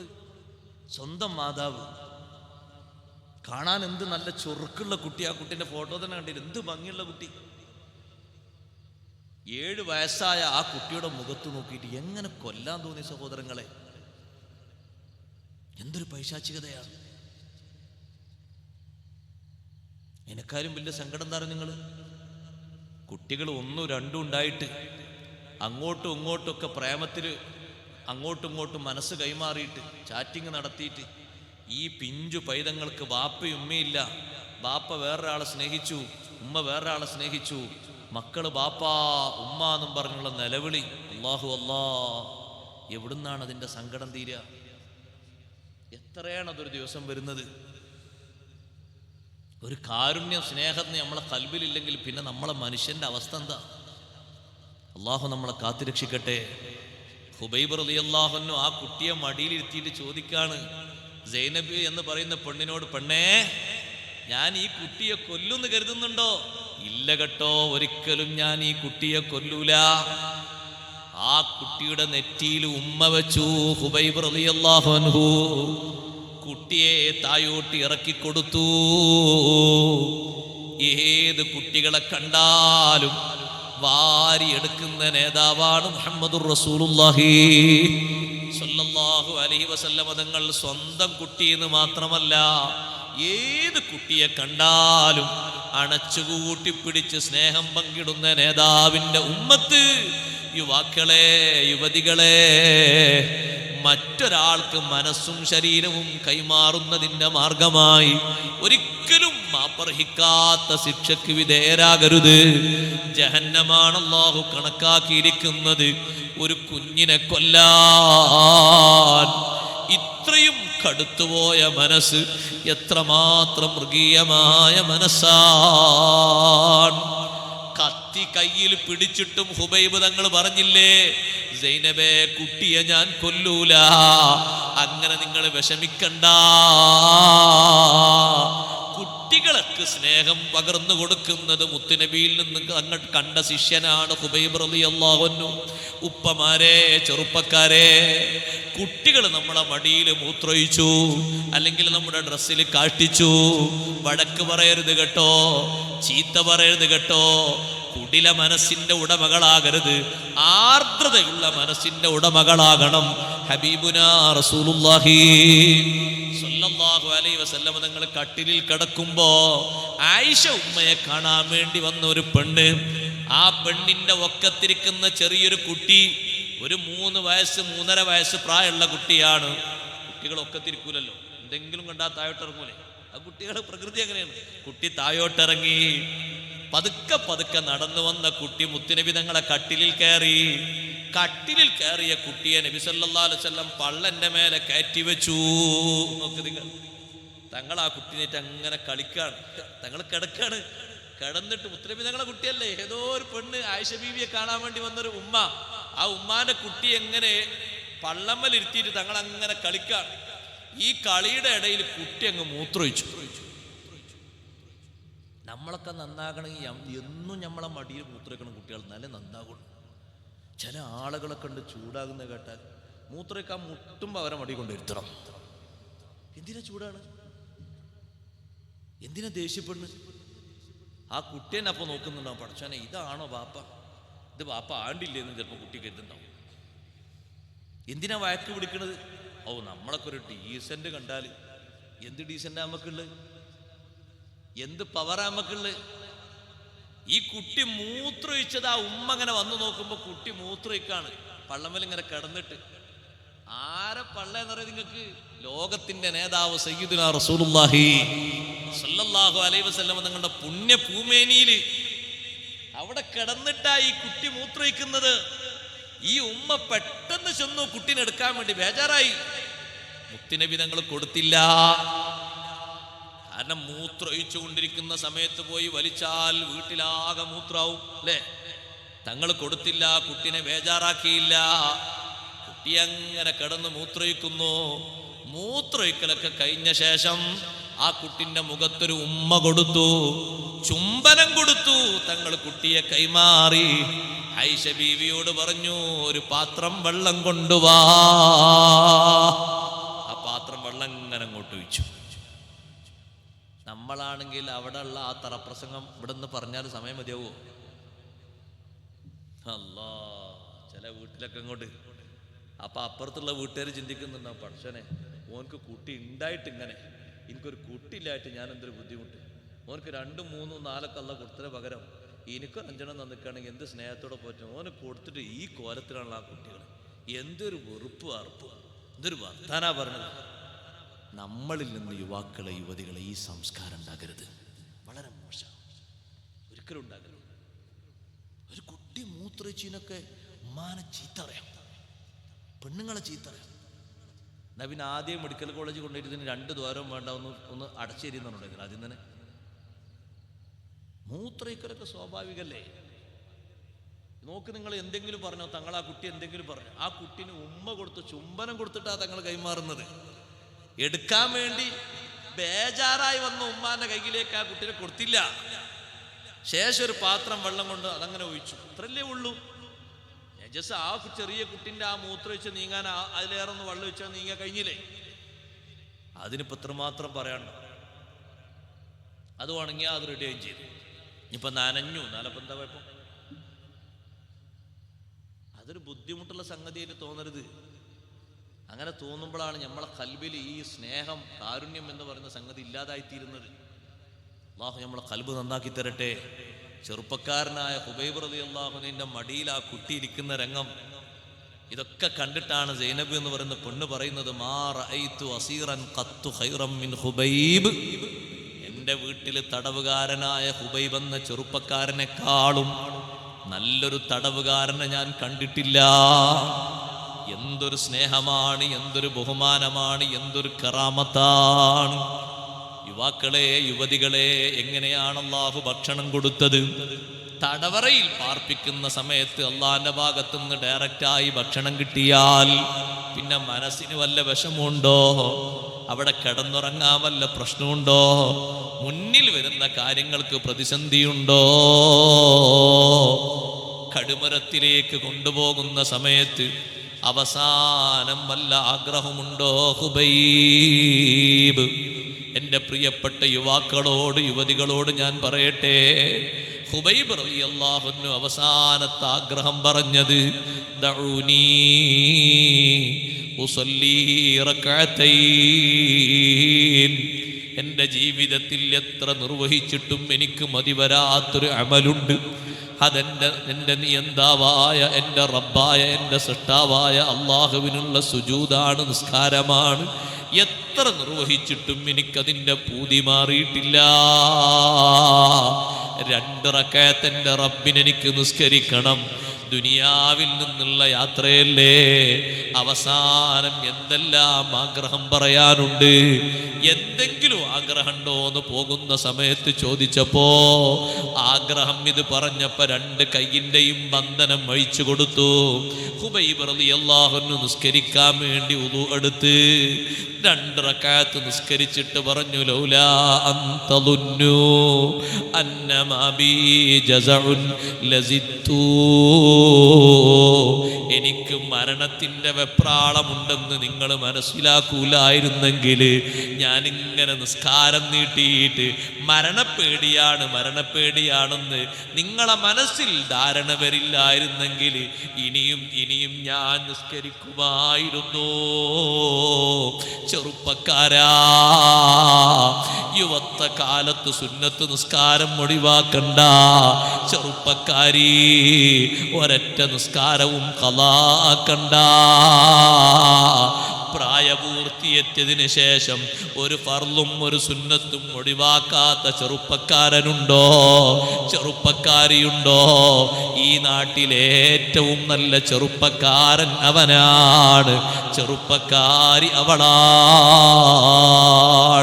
പക്ഷേ സഹോദരങ്ങളെ, അന്വേഷിച്ചു നോക്കുമ്പോൾ നിസ്കാരം ഏറ്റവും ഖളാ ഉള്ളത് യുവാക്കൾക്കാണെന്നറിയുമ്പോ പിന്നെ നമ്മുടെ സമൂഹത്തിന്റെ ഭാവി തലമുറയുടെ പ്രതീക്ഷ എന്താ? അടുത്ത തലമുറ ഈ പള്ളി പരിപാലിക്കേണ്ടവർ, യുവത്വത്തിന്റെ പ്രസരിപ്പിൽ 20 കൊല്ലവും 15 കൊല്ലവും നിസ്കാരം ഖളാ ആക്കിയവർ പരിപാലനത്തിന് വരുമ്പോ ബറക്കത്തുണ്ടാകുമോ? ഇവിടെ കിടക്കുന്ന മഹാനുഭാവന്റെ പൊരുത്തം ലഭിക്കുമോ? എന്ത് തൊഴിലിന് നിങ്ങൾ പുറപ്പെട്ടാലും, എത്ര ലക്ഷം ശമ്പളം കിട്ടിയാലും, ഒരു നേരത്തെ നിസ്കാരത്തോളം വലുപ്പമുള്ള ഒരു സംഗതിയും അള്ളാന്റെ ദുനിയാവിലില്ല. അതുകൊണ്ട് ഏത് പഠനമാണെങ്കിലും, ഏത് ക്യാമ്പാണെങ്കിലും, ഏത് കോച്ചിങ് ക്യാമ്പാണെങ്കിലും ഒരു നിസ്കാരവും വിട്ടുപോകണ്ട. ചെറുപ്പക്കാരന്മാരുടെ കൂട്ടത്തിൽപ്പെട്ട ഹുബൈബ് ബിൻ അദി റളിയല്ലാഹു അൻഹുവിന് എന്തെല്ലാം ആഗ്രഹം പറയാം.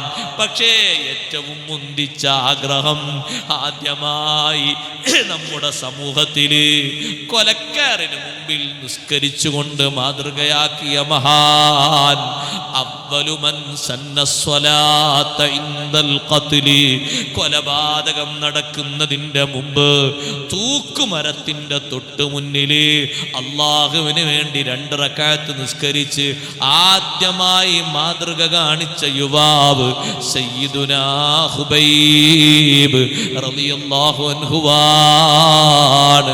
സഹോദരങ്ങളെ, ഹുബൈബ് റളിയല്ലാഹു അൻഹു 2 റക്അത്ത് നിസ്കരിച്ച് കഴുമരത്തിന്റെ പടിയിലേക്ക് കാലെടുത്ത് വെക്കുമ്പോ 400-ലധികം കിലോമീറ്റർ അപ്പുറത്തുള്ള മുത്തുനബി തങ്ങൾക്കൊരു സലാം പറയുന്നു.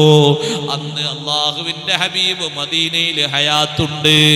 പിന്നെ പറയേണ്ടത് മുത്തുനബി തങ്ങളോടല്ലേ.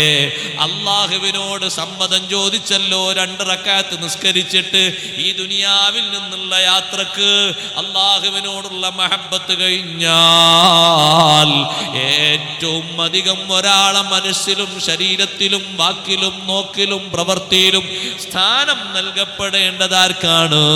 സയ്യിദുനാ മുഹമ്മദുർ റസൂലുള്ളാഹി സ്വല്ലല്ലാഹു അലൈഹി വസല്ലമ തങ്ങൾക്ക് കഴുമരത്തിന്റെ പടിയിലേക്ക് കയറുമ്പോ അസ്സലാമു അലൈക യാ റസൂലല്ലാഹ്,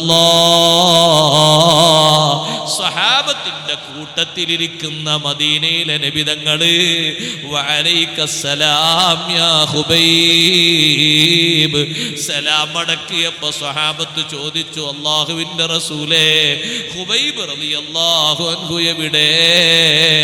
നമ്മുടെ ഹുബൈബിനെ ശത്രുക്കൾ കഴുമരത്തിലേക്ക് കയറ്റുന്നതിന്റെ മുമ്പ് ഹുബൈബ് അവസാനം പറഞ്ഞ ആഗ്രഹം അറിയുമോ? മദീനയിലുള്ള സ്വഹാബത്തിനോട് തത്സമയം നബി തങ്ങൾ വിശദീകരിച്ചു കൊടുക്കുകയാണ്. നമ്മുടെ ഹുബൈബ് അവസാനം പറഞ്ഞ ആഗ്രഹം 2 റക്അത്ത് എനിക്ക് നിസ്കരിക്കണമെന്നാണ്. നിസ്കാരം കഴിഞ്ഞ് സ്റ്റെപ്പിലേക്ക് കാലെടുത്ത് വെക്കുമ്പോ എനിക്കൊരു സലാം പറഞ്ഞു. ആ സലാമാണ് ഞാൻ മടക്കിയത്. അടുത്ത കാല് മേലോട്ട് വെക്കുമ്പോ ഹുബൈബ് റളിയല്ലാഹു അൻഹു ഒരു പ്രാർത്ഥന നടത്തി. ആ ചെറുപ്പക്കാരന്റെ ദുആ അല്ലാഹു ഖബൂലാക്കി. അല്ലാഹുമ്മ അഹ്സിഹിം അദദാ വഖ്തുൽഹും ബിദദാ വലാ തബ്ഖ മിൻഹും അഹദാ. എന്നെ കടുമരത്തിലേറ്റുന്നതിന് കരുക്കൾ നീക്കിയ ഹാരിസിന്റെ മക്കളില്ലേ, അടുത്ത കൊല്ലം ഈ ടൈമാകുമ്പോ ഒരൊറ്റെണ്ണത്തിനെയും ഭൂമിയിൽ ബാക്കി വെക്കരുത് അല്ലാ. എല്ലാവരെയും നശിപ്പിക്കണേ അല്ലാ. പിറ്റത്തെ കൊല്ലം ആ സമയമാകുമ്പോ ഹാരിസിന്റെ മക്കൾ ഒരൊറ്റ ഒന്ന് പോലും അള്ളാന്റെ ഭൂമി ലോകത്ത് ബാക്കിയില്ല. 2 റക്അത്ത് നിസ്കരിച്ചിട്ട് സലാം പറഞ്ഞത് മദീനയിൽ നിന്ന് നേതാവ് ലൈവായി മടക്കിയില്ലേ. ഖുബൈബ് തങ്ങൾ ഏറ്റവും വലിയൊരു കറാമത്തല്ലേ അത്. ആ സലാം ഇവിടുന്ന് അങ്ങോട്ട് കേട്ടു എന്ന് മാത്രമല്ല, അവസാനം മുത്തുനബി തങ്ങളെ സലാം കേട്ടിട്ടല്ലേ കടുമരത്തിലേക്ക് കയറുന്നത്. ഹബീബായ തങ്ങളെ സലാം കേട്ടിട്ട് മരണത്തിലേക്ക് നീങ്ങുമ്പോ പ്രയാസമുണ്ടോ, പ്രതിസന്ധിയുണ്ടോ? തിരിച്ചു പറഞ്ഞ സലാമു ഖുബൈബ് തങ്ങൾ കേട്ടില്ലേ? ഇവിടുന്ന് അങ്ങോട്ട് പറഞ്ഞ സലാമു മാത്രമല്ല കേട്ടത്, അവിടുന്ന് ഇങ്ങോട്ട് പറഞ്ഞ സലാമും കേട്ടു. അടുത്ത സ്റ്റെപ്പിലേക്ക് കാല് വെച്ച് ഖുബൈബ് തങ്ങൾ പറഞ്ഞില്ലേ, വലസ്തു ഉബാലിഹീന ഉഖ്തലു മുസ്ലിമാ അലാ അയ്യി ശിഖ്ഖിൻ കാന ലില്ലാഹി മസ്റഈ വദാലിക ഫീ ദാത്തിൽ ഇലാഹി വഇൻ യശഅ യുബാരിക് അലാ ഔസാലി ശിൽവിൻ മുമസ്സഈ. എനിക്കൊരു പരാതിയുമില്ല, ഞാൻ മരിക്കുന്നത് അള്ളാന്റെ മാർഗത്തിലല്ലേ. ഞാൻ മരിക്കുന്നത് കുറ്റകൃത്യം ചെയ്തൊരു ശിക്ഷ അനുഭവിച്ചിട്ടല്ലല്ലോ. ഞാൻ മരിക്കുന്നത് അക്രമപരമായിട്ടല്ലല്ലോ. ഞാൻ മരിക്കുന്നത് ചതിയിലൂടെ അല്ലല്ലോ. വലസ്തു ഉബാലി ഹീന ഉഖ്തലു മുസ്ലിമാ. മുസ്ലിമായി എന്നെ കഴുമരത്തിലേറ്റപ്പെടുന്നതിന് എനിക്കൊരു പരാതിയുമില്ല. ഏത് നിലക്ക് ഞാൻ മരിച്ചു വീണാലും എൻ്റെ ശരീരത്തിൻ്റെ ഓരോ ഭാഗങ്ങളിലും റബ്ബ് തആല ബറക്കത്ത് നൽകും, അല്ലാഹു കാവൽ നൽകും. എനിക്കൊരു പരാതിയുമില്ല. ആ കടുമരത്തിൻ്റെ മുകളിൽ ഖുബൈബ് റളിയല്ലാഹു അൻഹു എത്ര ദിവസം കിടന്നു എന്നറിയോ? അവിടേക്കാണ് എൻ്റെ വിഷയം. ഞാനൊരു ചരിത്രം പറഞ്ഞ് നീട്ടിയല്ല. അസ്ഹാബുൽ കഹ്ഫ് 300 കൊല്ലം കടന്നിട്ട് ശരീരത്തിൽ എന്തെങ്കിലും ഒരു ഉറുമ്പ് പോലും അരിച്ചോ? യുവാക്കളെ, നമ്മുടെ യുവത്വം അള്ളാഹുവിന്റെ മാർഗത്തിലാക്കിയാൽ നമ്മുടെ ശരീരത്തിന്, നമ്മുടെ സമ്പത്തിന്, നമ്മുടെ കുടുംബത്തിന്, നമ്മുടെ ഈമാനിന് പവർ നൽകുന്നത് യജമാനനായ റബ്ബാണ്. അള്ളാഹുവാണ് അതിന് ബഹുമാനം നൽകുന്നത്.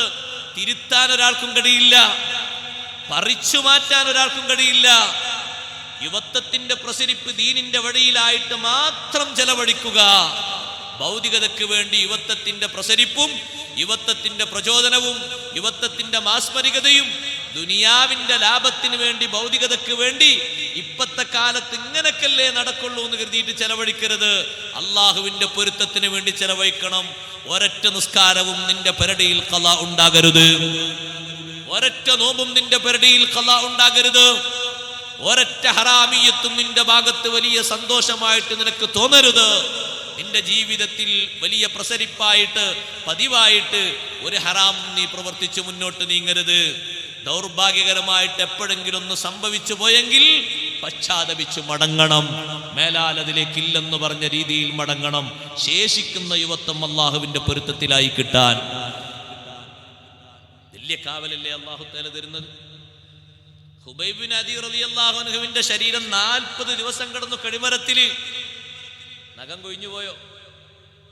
നമ്മുടെ കേരളത്തിൽ 3 ദിവസം 4 ദിവസം കഴിഞ്ഞിട്ട് പോസ്റ്റ്മോർട്ടത്തിന് കബറ് മാന്തിയിട്ടേ 4 ദിവസം കഴിഞ്ഞ് കബറ് മാന്തിയിട്ട് കണ്ണ് കാണില്ല, പല്ലില്ല, മൂക്കില്ല, ചെവിയില്ല, കാതില്ല, കൈയിന്റെ വിരലുകളില്ല. ആരേതൊക്കെ കൊണ്ടുപോയി? ശരീരത്തിന് പവർ ഉണ്ടെങ്കിൽ ഒരു രോമം പോലും പോകില്ല സഹോദരങ്ങളെ. യുവത്വത്തിൽ പ്രസരിപ്പോടെ ഈമാനോടെ ജീവിക്കണം. അല്ലാതെ കുടുംബത്തിൻ്റെയും തറവാടിൻ്റെയും മറ്റും മഹിമൻ്റെ പേരിലൊന്നും അത് കിട്ടുന്ന ആരും കരുതരുത്. അള്ളാഹുവിൻ്റെ മാർഗത്തിൽ നമ്മുടെ ആയുഷ്കാലത്തിൻ്റെ ഏറ്റവും വിലയേറിയ കാലം പടച്ച റബ്ബിൻ്റെ പൊരുത്തത്തിലായി ചെലവഴിക്കണം. ദുനിയാവിൽ കിട്ടുന്നതിനേക്കാളും വലിയ സുഖമാണ് അള്ളാഹു തആല തരിക. 40 ദിവസമായിട്ടും കഴിമരത്തിൽ നിന്ന് ഇറക്കാതിരുന്നപ്പോൾ മദീനത്ത് നിന്ന് 2 സ്വഹാബിമാരെ പറഞ്ഞയച്ചു. സയ്യിദുനാ റസൂലുള്ളാഹി സ്വല്ലല്ലാഹു അലൈഹി വസല്ലം പറഞ്ഞു, നിങ്ങൾ പോയിട്ട് കഴിമരത്തിൽ നിന്ന് ഹുബൈബ് തങ്ങളെ താഴോട്ടിറക്കണം. എവിടെങ്കിലും ഒന്ന് കുഴി കുഴിച്ചിട്ട് ഹുബൈബ് തങ്ങളെ മറവ് ചെയ്യണം. 2 സ്വഹാബിമാർ പോയി. പരിസരങ്ങളിലൊക്കെ മധോന്മത്തരായ കാവൽക്കാർ കിടക്കുന്നു. മുശ്രിക്കുകളായ നേതാക്കൾ മുഴുവനും കുടിച്ച് മതിച്ച് സുഖിച്ച് കിടക്കുകയാണ്. പതുക്കെ കഴുമരത്തിലേക്ക് കയറി. ഹുബൈബ് തങ്ങളെ രോമത്തിന് പോലും മാറ്റമില്ല. നീ ഒരു പവറില്ലാത്ത ജീവിതം ജീവിച്ച ആളാണോ? അള്ളാന്റെ മാർഗത്തിലായിട്ട് യുവത്വം ചെലവഴിക്കാത്ത ആളാണോ? പടച്ച റബ്ബിന്റെ പൊരുത്തത്തിലായി ജീവിക്കാത്തവനാണോ? നിന്റെ ഖബറിലേക്ക് നിന്റെ ശരീരം വെച്ച് 3 ദിവസമാകുമ്പോഴേക്ക് ആദ്യം വേർപിരിയുന്ന 2 അവയവങ്ങള് 2 കണ്ണുകളാണെന്ന് സയ്യിദുനാ റസൂലുള്ളാഹി സ്വല്ലല്ലാഹു അലൈഹി വസല്ലം 40 ദിവസം കഴിഞ്ഞിട്ട് ഹുബൈബ് തങ്ങളെ കണ്ണങ്ങനെയുണ്ട്, കാതങ്ങനെയുണ്ട്, നഖമങ്ങനെയുണ്ട്. ഒരൊറ്റ അവയവങ്ങൾക്കും ഒരു ചേഞ്ചുമില്ല. ശരീരത്തിൽ എവിടെയെങ്കിലും പോറലേറ്റിട്ടുണ്ടോ? ഇല്ല. ഹുബൈബ് തങ്ങളെ പതുക്കെ ഇങ്ങോട്ട് ഇറക്കിയിട്ട് വാഹനപ്പുറത്ത് പതുക്കെ മഹാനവറുകളെ കയറ്റിയിട്ട് ഒരാൾ മുന്നിലും ഒരാൾ ബാക്കിലുമായിട്ട് വാഹനം ഓടിച്ചൊന്ന് മുന്നോട്ട് നീങ്ങുമ്പോഴേക്ക് ശത്രുക്കളിൽപ്പെട്ട ആരോ ഒരാൾ പെട്ടെന്ന് എഴുന്നേറ്റിട്ട് പറഞ്ഞു, നമ്മുടെ മുകളിലുള്ള ആളെ കൊണ്ടുപോയിട്ടുണ്ട്. എല്ലാവരും സടകുടഞ്ഞെഴുന്നേറ്റു. വാഹനമെടുത്ത് പിന്നാലെ വിട്ടു. പക്ഷേ മദീനത്തുനിന്ന് വന്ന സ്വഹാബിമാര് അവര് ഭൂമിയോട് കൽപ്പിച്ചു, ഭൂമി ഹുബൈബ് തങ്ങളെ സ്വീകരിക്കൂ. ഭൂമി ഖബർ കുഴിക്കാൻ കാത്തു നിൽക്കാൻ നേരമുണ്ടോ? നല്ല ഒരു ഖബർ ഭൂമിയിൽ പ്രത്യക്ഷപ്പെട്ടു. ആ ഖബറിലേക്ക് ഹുബൈബ് തങ്ങളെ അങ്ങോട്ട് വെച്ച് ഭൂമി അതാ യാന്ത്രികമായി മൂടുകയും ചെയ്തു. അവര് പല ഭാഗത്തും തെരഞ്ഞു നോക്കി, ഹുബൈബ് തങ്ങളെ കിട്ടിയില്ല. അള്ളാഹുവിന്റെ മാർഗത്തില് പടച്ച റബ്ബിന്റെ പൊരുത്തത്തിലായി ജീവിച്ചപ്പോ ഭക്ഷണം കൊടുക്കാതെ വീട്ടു തടങ്കലിൽ കിടത്തിയ മഹാന് ഡയറക്റ്റായി അള്ളാഹു ഭക്ഷണം കൊടുത്തതുപോലെ മരണത്തിന്റെ കടുമരത്തിൽ കയറിയിട്ട് ശരീരത്തിന്റെ ഭാഗങ്ങളിൽ അള്ളാഹു പ്രൊട്ടക്ഷൻ കൊടുത്തതുപോലെ ജീവിതം കഴിഞ്ഞിട്ട് മരണത്തിലേക്ക് പ്രവേശിച്ച് ആഖിറത്തിലേക്ക് നീങ്ങിയപ്പോഴും ആ ശരീരത്തിന് അള്ളാഹു കൊടുത്ത ബറക്കത്ത്, അള്ളാഹു കൊടുത്ത ബഹുമാനം വിവരിക്കാൻ കഴിയില്ല. പ്രിയപ്പെട്ട കൂട്ടുകാരെ, പ്രിയപ്പെട്ട സഹോദരങ്ങളെ, നമ്മുടെ നല്ല ആയുഷ്കാലമില്ലേ, അത് നല്ല ബഹുമാനമുള്ള കാലമായി മാറണം. സുബ്ഹാനല്ലാഹ്. അസ്ഹാബുൽ കഹ്ഫിനെ കൊണ്ട് കിട്ടിയ ഏറ്റവും വലിയ ബഹുമാനം അവരെ ശരീരത്തിന്റെ ബഹുമാനമാണോ? അല്ല. ഏറ്റവും വലിയ ബഹുമാനം എന്താണെന്നറിയോ? 300 കൊല്ലത്തിന് ശേഷം അവരെ കൊണ്ട് അല്ലാഹു തആല ഹിദായത്ത് നൽകിയത് ലക്ഷക്കണക്കിന് ആളുകൾക്കാണ്. 3 നൂറ്റാണ്ടിന് ശേഷം ഗുഹയിൽ നിന്ന് അവർ എഴുന്നേറ്റ് വന്നപ്പോ അന്ന് രാജ്യം ഭരിക്കുന്ന രാജാവ് ബൈദറൂസ് എന്ന് പറയുന്ന മഹാനാണ്. അദ്ദേഹം അല്ലാഹുവിൽ വിശ്വസിച്ച നല്ലൊരു മനുഷ്യനാണ്. പക്ഷേ അന്നത്തെ കാലത്തെ മുസ്ലിങ്ങൾക്ക് മനസ്സിൽ ഒരു സംശയമുണ്ട്. എന്താ സംശയം എന്നറിയോ? ജീവിതമുണ്ട്, മരണം ഉണ്ട്, ഖബറുണ്ട്, ഒക്കെ ശരിയാണ്. പുനർജീവിതം അതങ്ങനെ വിശ്വസിക്കാനൊക്കില്ല. ഒരു പുനർജീവിതം ജീവിതമോ മരിച്ചിട്ട് പിന്നൊരു ജീവിതമോ അത് സങ്കല്പമല്ലേ, അത് ശരിയാകുമോ എന്നൊരു വിശ്വാസത്തിന്റെ അബദ്ധം അന്നത്തെ ലക്ഷക്കണക്കിന് ആളുകൾക്കുണ്ട്. അപ്പോഴാണ് ബൈദറൂസ് എന്ന് പറയുന്ന രാജാവ് അള്ളാഹുവിനോട് ദുആ ചെയ്യുന്നത്, അള്ളാഹുവേ ഈ മനുഷ്യന്മാരുടെ ഈമാനൊന്ന് ഉറക്കാൻ, ഇവരെ വിശ്വാസമൊന്ന് ശരിയാകാൻ എന്തെങ്കിലും ഒരു അടയാളം നിന്റെ ഭാഗത്ത് നിന്ന് എനിക്ക് തരണേ അല്ലാ. അപ്പോഴാണ് അല്ലാഹു തആല ഇവരെ ഖബറിൽ നിന്ന്, ഇവരെ ഗുഹയിൽ നിന്ന് പുറത്തേക്ക് കൊണ്ടുവന്നു. വിശപ്പ് വന്നിട്ട് സാധനങ്ങൾ മേടിക്കാൻ പോയി. സാധനങ്ങൾ മേടിക്കാൻ പോകുമ്പോഴും യുവാക്കളെ, യുവതികളെ, അസ്ഹാബുൽ കഹ്ഫിന്റെ ഒരു ആത്മീയത കണ്ടോ? കിട്ടുന്നത് മുഴുവനും വാരി വലിച്ച് തിന്നാലേ നമുക്ക് ഈമാനും ഇഖ്ലാസും ഉണ്ടാകൂല. ഒരാളെ നാണയത്തൊട്ട് കൊടുത്ത് പറഞ്ഞേക്കുമ്പോ എന്താ അവരെ നിർദ്ദേശം എന്നറിയോ? ഫല്യൻളുർ അയ്യുഹാ അസ്കാ തആമൻ, ഹലാലായ ഭക്ഷണം നോക്കിയിട്ട് വാങ്ങിക്കൊണ്ടുവരണം. അതേ കഴിക്കാൻ പറ്റുള്ളൂ. നമ്മൾ ജീവിക്കണം, നമ്മളെ ഈമാനും ഇഖ്ലാസിനും ശരിയാകണ്ടേ?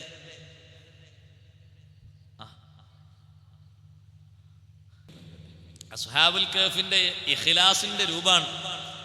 യുവാക്കളെ നമ്മൾ സ്വീകരിക്കണം, നമ്മൾ ചിന്തിക്കണം, നമ്മൾ ആലോചിക്കണം.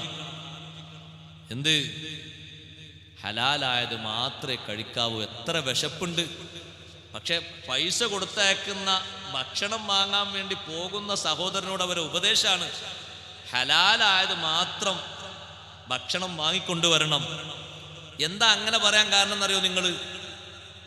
അന്ന് മാർക്കറ്റുകളിൽ വിൽക്കുന്ന മാംസം ചേർത്തുകൊണ്ടുള്ള ആഹാരങ്ങളിൽ അധികവും ഭക്ഷ്യയോഗ്യമല്ലാത്തതാണ്.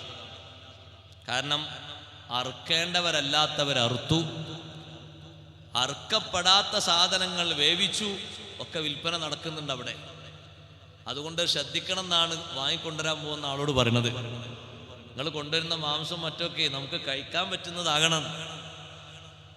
ചത്ത കോഴി തിന്നാൻ പറ്റുമോ? ചത്ത കോഴി തിന്നാൻ പറ്റൂല. ചത്ത കോഴിനെ കുഴിച്ചിടാനേ പറ്റുള്ളൂ, ആർക്കും തിന്നാൻ പറ്റൂല. ശരി, നിങ്ങൾക്ക് തിന്നാൻ പറ്റാത്ത നിങ്ങൾ പറയാം നമ്മളെ അയൽവാസി ഉണ്ട് സാധാരണ തിന്നുന്ന ആൾ കൊടുക്കാൻ പറ്റുമോ? കൊടുക്കാൻ പറ്റൂല, ആർക്കും കൊടുക്കാൻ പറ്റൂല. അതൊരു കുഴി എടുത്തിട്ട് പതുക്കെ അതിലേക്ക് കുഴിച്ചും കൂടാ, കുറച്ച് ആഴത്തിലുള്ള കുഴി കുഴിക്കുക, പൂച്ചയും നായൊന്നും മാന്താതിരിക്കാൻ, എന്നിട്ട് അതിലേക്ക് മണ്ണിട്ട് മൂടുക. അതേ പറ്റുള്ളൂ. നമുക്ക് തിന്നാൻ പറ്റാത്ത വേറെ കൂടെ തീറ്റിക്കരുത്, അപ്പൊ തിന്നതിനേക്കാളും വലിയ ശിക്ഷ കിട്ടും. അങ്ങനെ പറയുന്ന ആൾക്കാർ ചത്തയല്ലേ ഇനിയിപ്പോ അങ്ങോട്ട് കൊടുത്താൽ മതി, തിന്നോളൂ. പാടില്ല, ഒരു സംഗതിയും പാടില്ല. അത് ഇടക്കൊന്ന് പറഞ്ഞതേ ഉള്ളൂ. ഇരിക്കട്ടെ യുവാക്കളെ, ഹലാലായത് മാത്രം ഭക്ഷിക്കുന്നത് യുവത്വത്തിന്റെ ഒരു പ്രസരിപ്പാണ്. ഈ അടുത്ത് ഞാൻ തെക്ക് ഭാഗത്ത്, തൃശ്ശൂർ ഭാഗത്ത് പരിപാടിക്ക് പോയപ്പോ അവിടെ ഒരു മാഷ വീട്ടിലാണ് എനിക്ക് ഭക്ഷണം ഉണ്ടായിരുന്നത്. അല്ലാഹു അദ്ദേഹത്തിന് ബറക്കത്ത് നൽകട്ടെ. അദ്ദേഹത്തിന്റെ മകള് MBBS പഠിക്കുന്നു. നല്ലൊരു സ്വാലിഹത്തായ പെൺകുട്ടി. ആ പെൺകുട്ടിന്റെ സ്വഭാവം എന്താണെന്നറിയോ? കോളേജിൽ എന്ത് ആഘോഷങ്ങൾ വന്നാലും അന്ന് അതിൻ്റെ തലേന്ന് അല്ലെങ്കിൽ അതിൻ്റെ രാവിലെ ലീവും ചോദിച്ചുകൊണ്ട് വീട്ടിലേക്ക് പോരുന്ന പതിവാണ്. ഞാൻ പറഞ്ഞു, നിങ്ങളെ മോള് നല്ല മോളാണ്, നല്ല മാർക്ക് നൽകി നല്ല ഡോക്ടറാക്കി അല്ലാഹു തആല വളർത്തി നല്ല റാഹത്ത് കൊടുക്കട്ടെ. എന്തേ കാരണം? ആ പെൺകുട്ടിയുടെ ഈമാനാണ്. അവിടെ നിന്നിട്ടുള്ള ഭക്ഷണത്തിലും സദ്യയിലും പങ്കെടുത്താൽ അല്ലാഹ് ഹറാമാക്കിയത് നാവിലേക്ക് രുചിപ്പിച്ചു വച്ചാൽ, അല്ലാഹ് ഹറാമാക്കിയത് കാണേണ്ടി വന്നാൽ ഈ യുവത്വം വെറുതെയായില്ലേ? ഒരൊറ്റ മുറുക്കാണെങ്കിലും മൂത്രത്തെക്കാളും വലിയ നജസല്ലേ മദ്യം, കാഷ്ടത്തെക്കാളും വലിയ നജസല്ലേ മദ്യം. സഹോദരങ്ങളെ, ഒരാൾ മൂത്രം കുടിച്ചാലും അതുകൊണ്ടുണ്ടാകുന്ന ദുരന്തമല്ല മദ്യപാനം കൊണ്ടുണ്ടാകുന്നത്. മദ്യപാനം കൊണ്ട് ഉമ്മയും പെങ്ങളും സമമായി പോയില്ലേ നമ്മുടെ നാട്ടില്? ഞാൻ അതിൻ്റെ കഥകൾ വിവരിക്കുന്നില്ല. 20 വയസ്സുകാരൻ സ്വന്തം ഉമ്മയെ ഗർഭിണിയാക്കിയില്ലയോ? 25 വയസ്സുകാരൻ വിവാഹം കഴിക്കാത്ത പെങ്ങളുടെ ജീവിതം എന്നേക്കുമായി നശിപ്പിച്ചില്ലയോ? പെങ്ങൾ ഗർഭിണിയായി പോയി, തടയാൻ ശ്രമിച്ച പെങ്ങളെ തല്ലിച്ചതച്ചൊരു ഭാഗത്ത് അവശയാക്കിയിട്ട് അവന്റെ ആഗ്രഹം അവൻ സാധിപ്പിച്ചു. അതുകൊണ്ടല്ലേ മുത്തുനബി സല്ലല്ലാഹു അലൈഹി വസല്ലം മദ്യപാനത്തെ പറ്റി പറഞ്ഞത്, മയക്കുമരുന്നിനെ പറ്റി പറഞ്ഞത് ഉമ്മുൽ ഖബായിസി, എല്ലാ വൃത്തികേടുകളുടെയും മാതാവാണത്, എല്ലാ വൃത്തികേടുകളുടെയും തലവനാണത്. 5 അംഗങ്ങളെ ഒരു കുടുംബത്തിലുള്ള ബാപ്പ, ഉമ്മ, സഹോദരി, സഹോദരൻ, 5 അംഗങ്ങളെ ഒരു രാത്രിയിൽ വെട്ടി നിരത്തിയത് മദ്യപാനമല്ലയോ? ഏറ്റവും അധികം നമ്മുടെ നാട്ടില് പിഞ്ചു കുഞ്ഞുങ്ങളെ കൊല്ലാകൊല നടത്തിയത് മദ്യപാനവും മയക്കുമരുന്നുമല്ലയോ? 5 വയസ്സുകാരിയായ പെൺകുട്ടിയെ ഈ അടുത്ത് കല്ലുകൊണ്ട് കുത്തിച്ചതച്ചൊരാള് കൊലപ്പെടുത്തിയതിന്റെ പിന്നിലും മദ്യപാനമല്ലയോ? മയക്കുമരുന്നല്ലയോ? എല്ലാ നാശങ്ങളുടെയും തലവനാണത്, എല്ലാ അനാവശ്യങ്ങളുടെയും തലവനാണത്. ആ പെൺകുട്ടിക്ക് വേണ്ടി ദ്വാരന്ന് കൊടുക്കാൻ എനിക്ക് തോന്നി. ഇപ്പോഴും എനിക്കത് ആലോചിക്കുമ്പോൾ സന്തോഷമാണ്. നല്ല ഇഖ്ലാസുള്ള മോളാണ്. യുവതീ യുവാക്കളോട് ഞാൻ പറയട്ടെ, പലയിടത്തും ഫെസ്റ്റിവൽ നടക്കുമ്പോ, ആഘോഷങ്ങൾ നടക്കുമ്പോ അതിൻ്റെ മറ സ്വീകരിച്ച് നടക്കുന്ന അനാചാരങ്ങൾ നഊദു ബില്ലാഹ് കയ്യും കണക്കുമില്ല. തെറ്റിപ്പോകുന്ന സാഹചര്യം വരുമ്പോ വീട്ടിലിരിക്കുന്നതാണ് കൂട്ടുകാരാ നല്ലത്, ലീവ് എടുക്കുന്നതാണ് പെങ്ങളെ നല്ലത്. അഭിമാനം പണയം വെക്കണ്ടല്ലോ. ദുനിയാവും ആഖിറവും മൊത്തമായി നശിപ്പിക്കണ്ടല്ലോ. ഇക്കഴിഞ്ഞ ന്യൂ ഇയറിന് നമ്മുടെ നാട്ടിൽ ഇതുവരെ കാണാത്ത ഒരു ദൃശ്യം കണ്ടത്, അതിൻ്റെ നടുക്കം എൻ്റെ മനസ്സിൽ നിന്ന് ഇന്നും മാറിയിട്ടില്ല. 543 കോടിയാണ് കേരളത്തിൻ്റെ ജനുവരി 1 വരുമാനം. ഇരിക്കട്ടെ, അന്ന് ഏറ്റവും ലേറ്റസ്റ്റായി വന്ന ചിത്രം നിങ്ങൾ മറന്നോ? മുസ്ലിം പെൺകുട്ടി മദ്യപിച്ച് കൂത്താടിയിട്ട് ജനങ്ങൾക്കിടയിലൂടെ നടക്കുന്ന ചിത്രം നിങ്ങൾ മറന്നോ? അവിവാഹിതയായ ചെറുപ്പക്കാരിയായ പെൺകുട്ടി ഇത്രത്തോളം മദ്യപാനത്തിന് അഡിക്റ്റായി. അതിനേക്കാളും വലിയ രൂപത്തില് അതേ മൊബൈല് ദുരുപയോഗങ്ങൾക്ക് അഡിക്റ്റായിട്ട് ബാപ്പ പറഞ്ഞത്, ഉമ്മ പറഞ്ഞത്, കുടുംബം പറഞ്ഞത്, ഉസ്താദുമാര് പറഞ്ഞത്, ദീന് പറഞ്ഞത്, മുത്തുനബി തങ്ങൾ പറഞ്ഞത്, ആര് പറഞ്ഞതും കേൾക്കാത്ത രൂപത്തില് താന്തോന്നികളായി ജീവിക്കുന്ന ആളുകൾ വളർന്നു വന്നാൽ നമ്മുടെ നാടിന് രക്ഷ കിട്ടുമോ? നമ്മുടെ നാടിന് അള്ളാഹുവിൻ്റെ അദാബ് ഇറങ്ങൂലേ?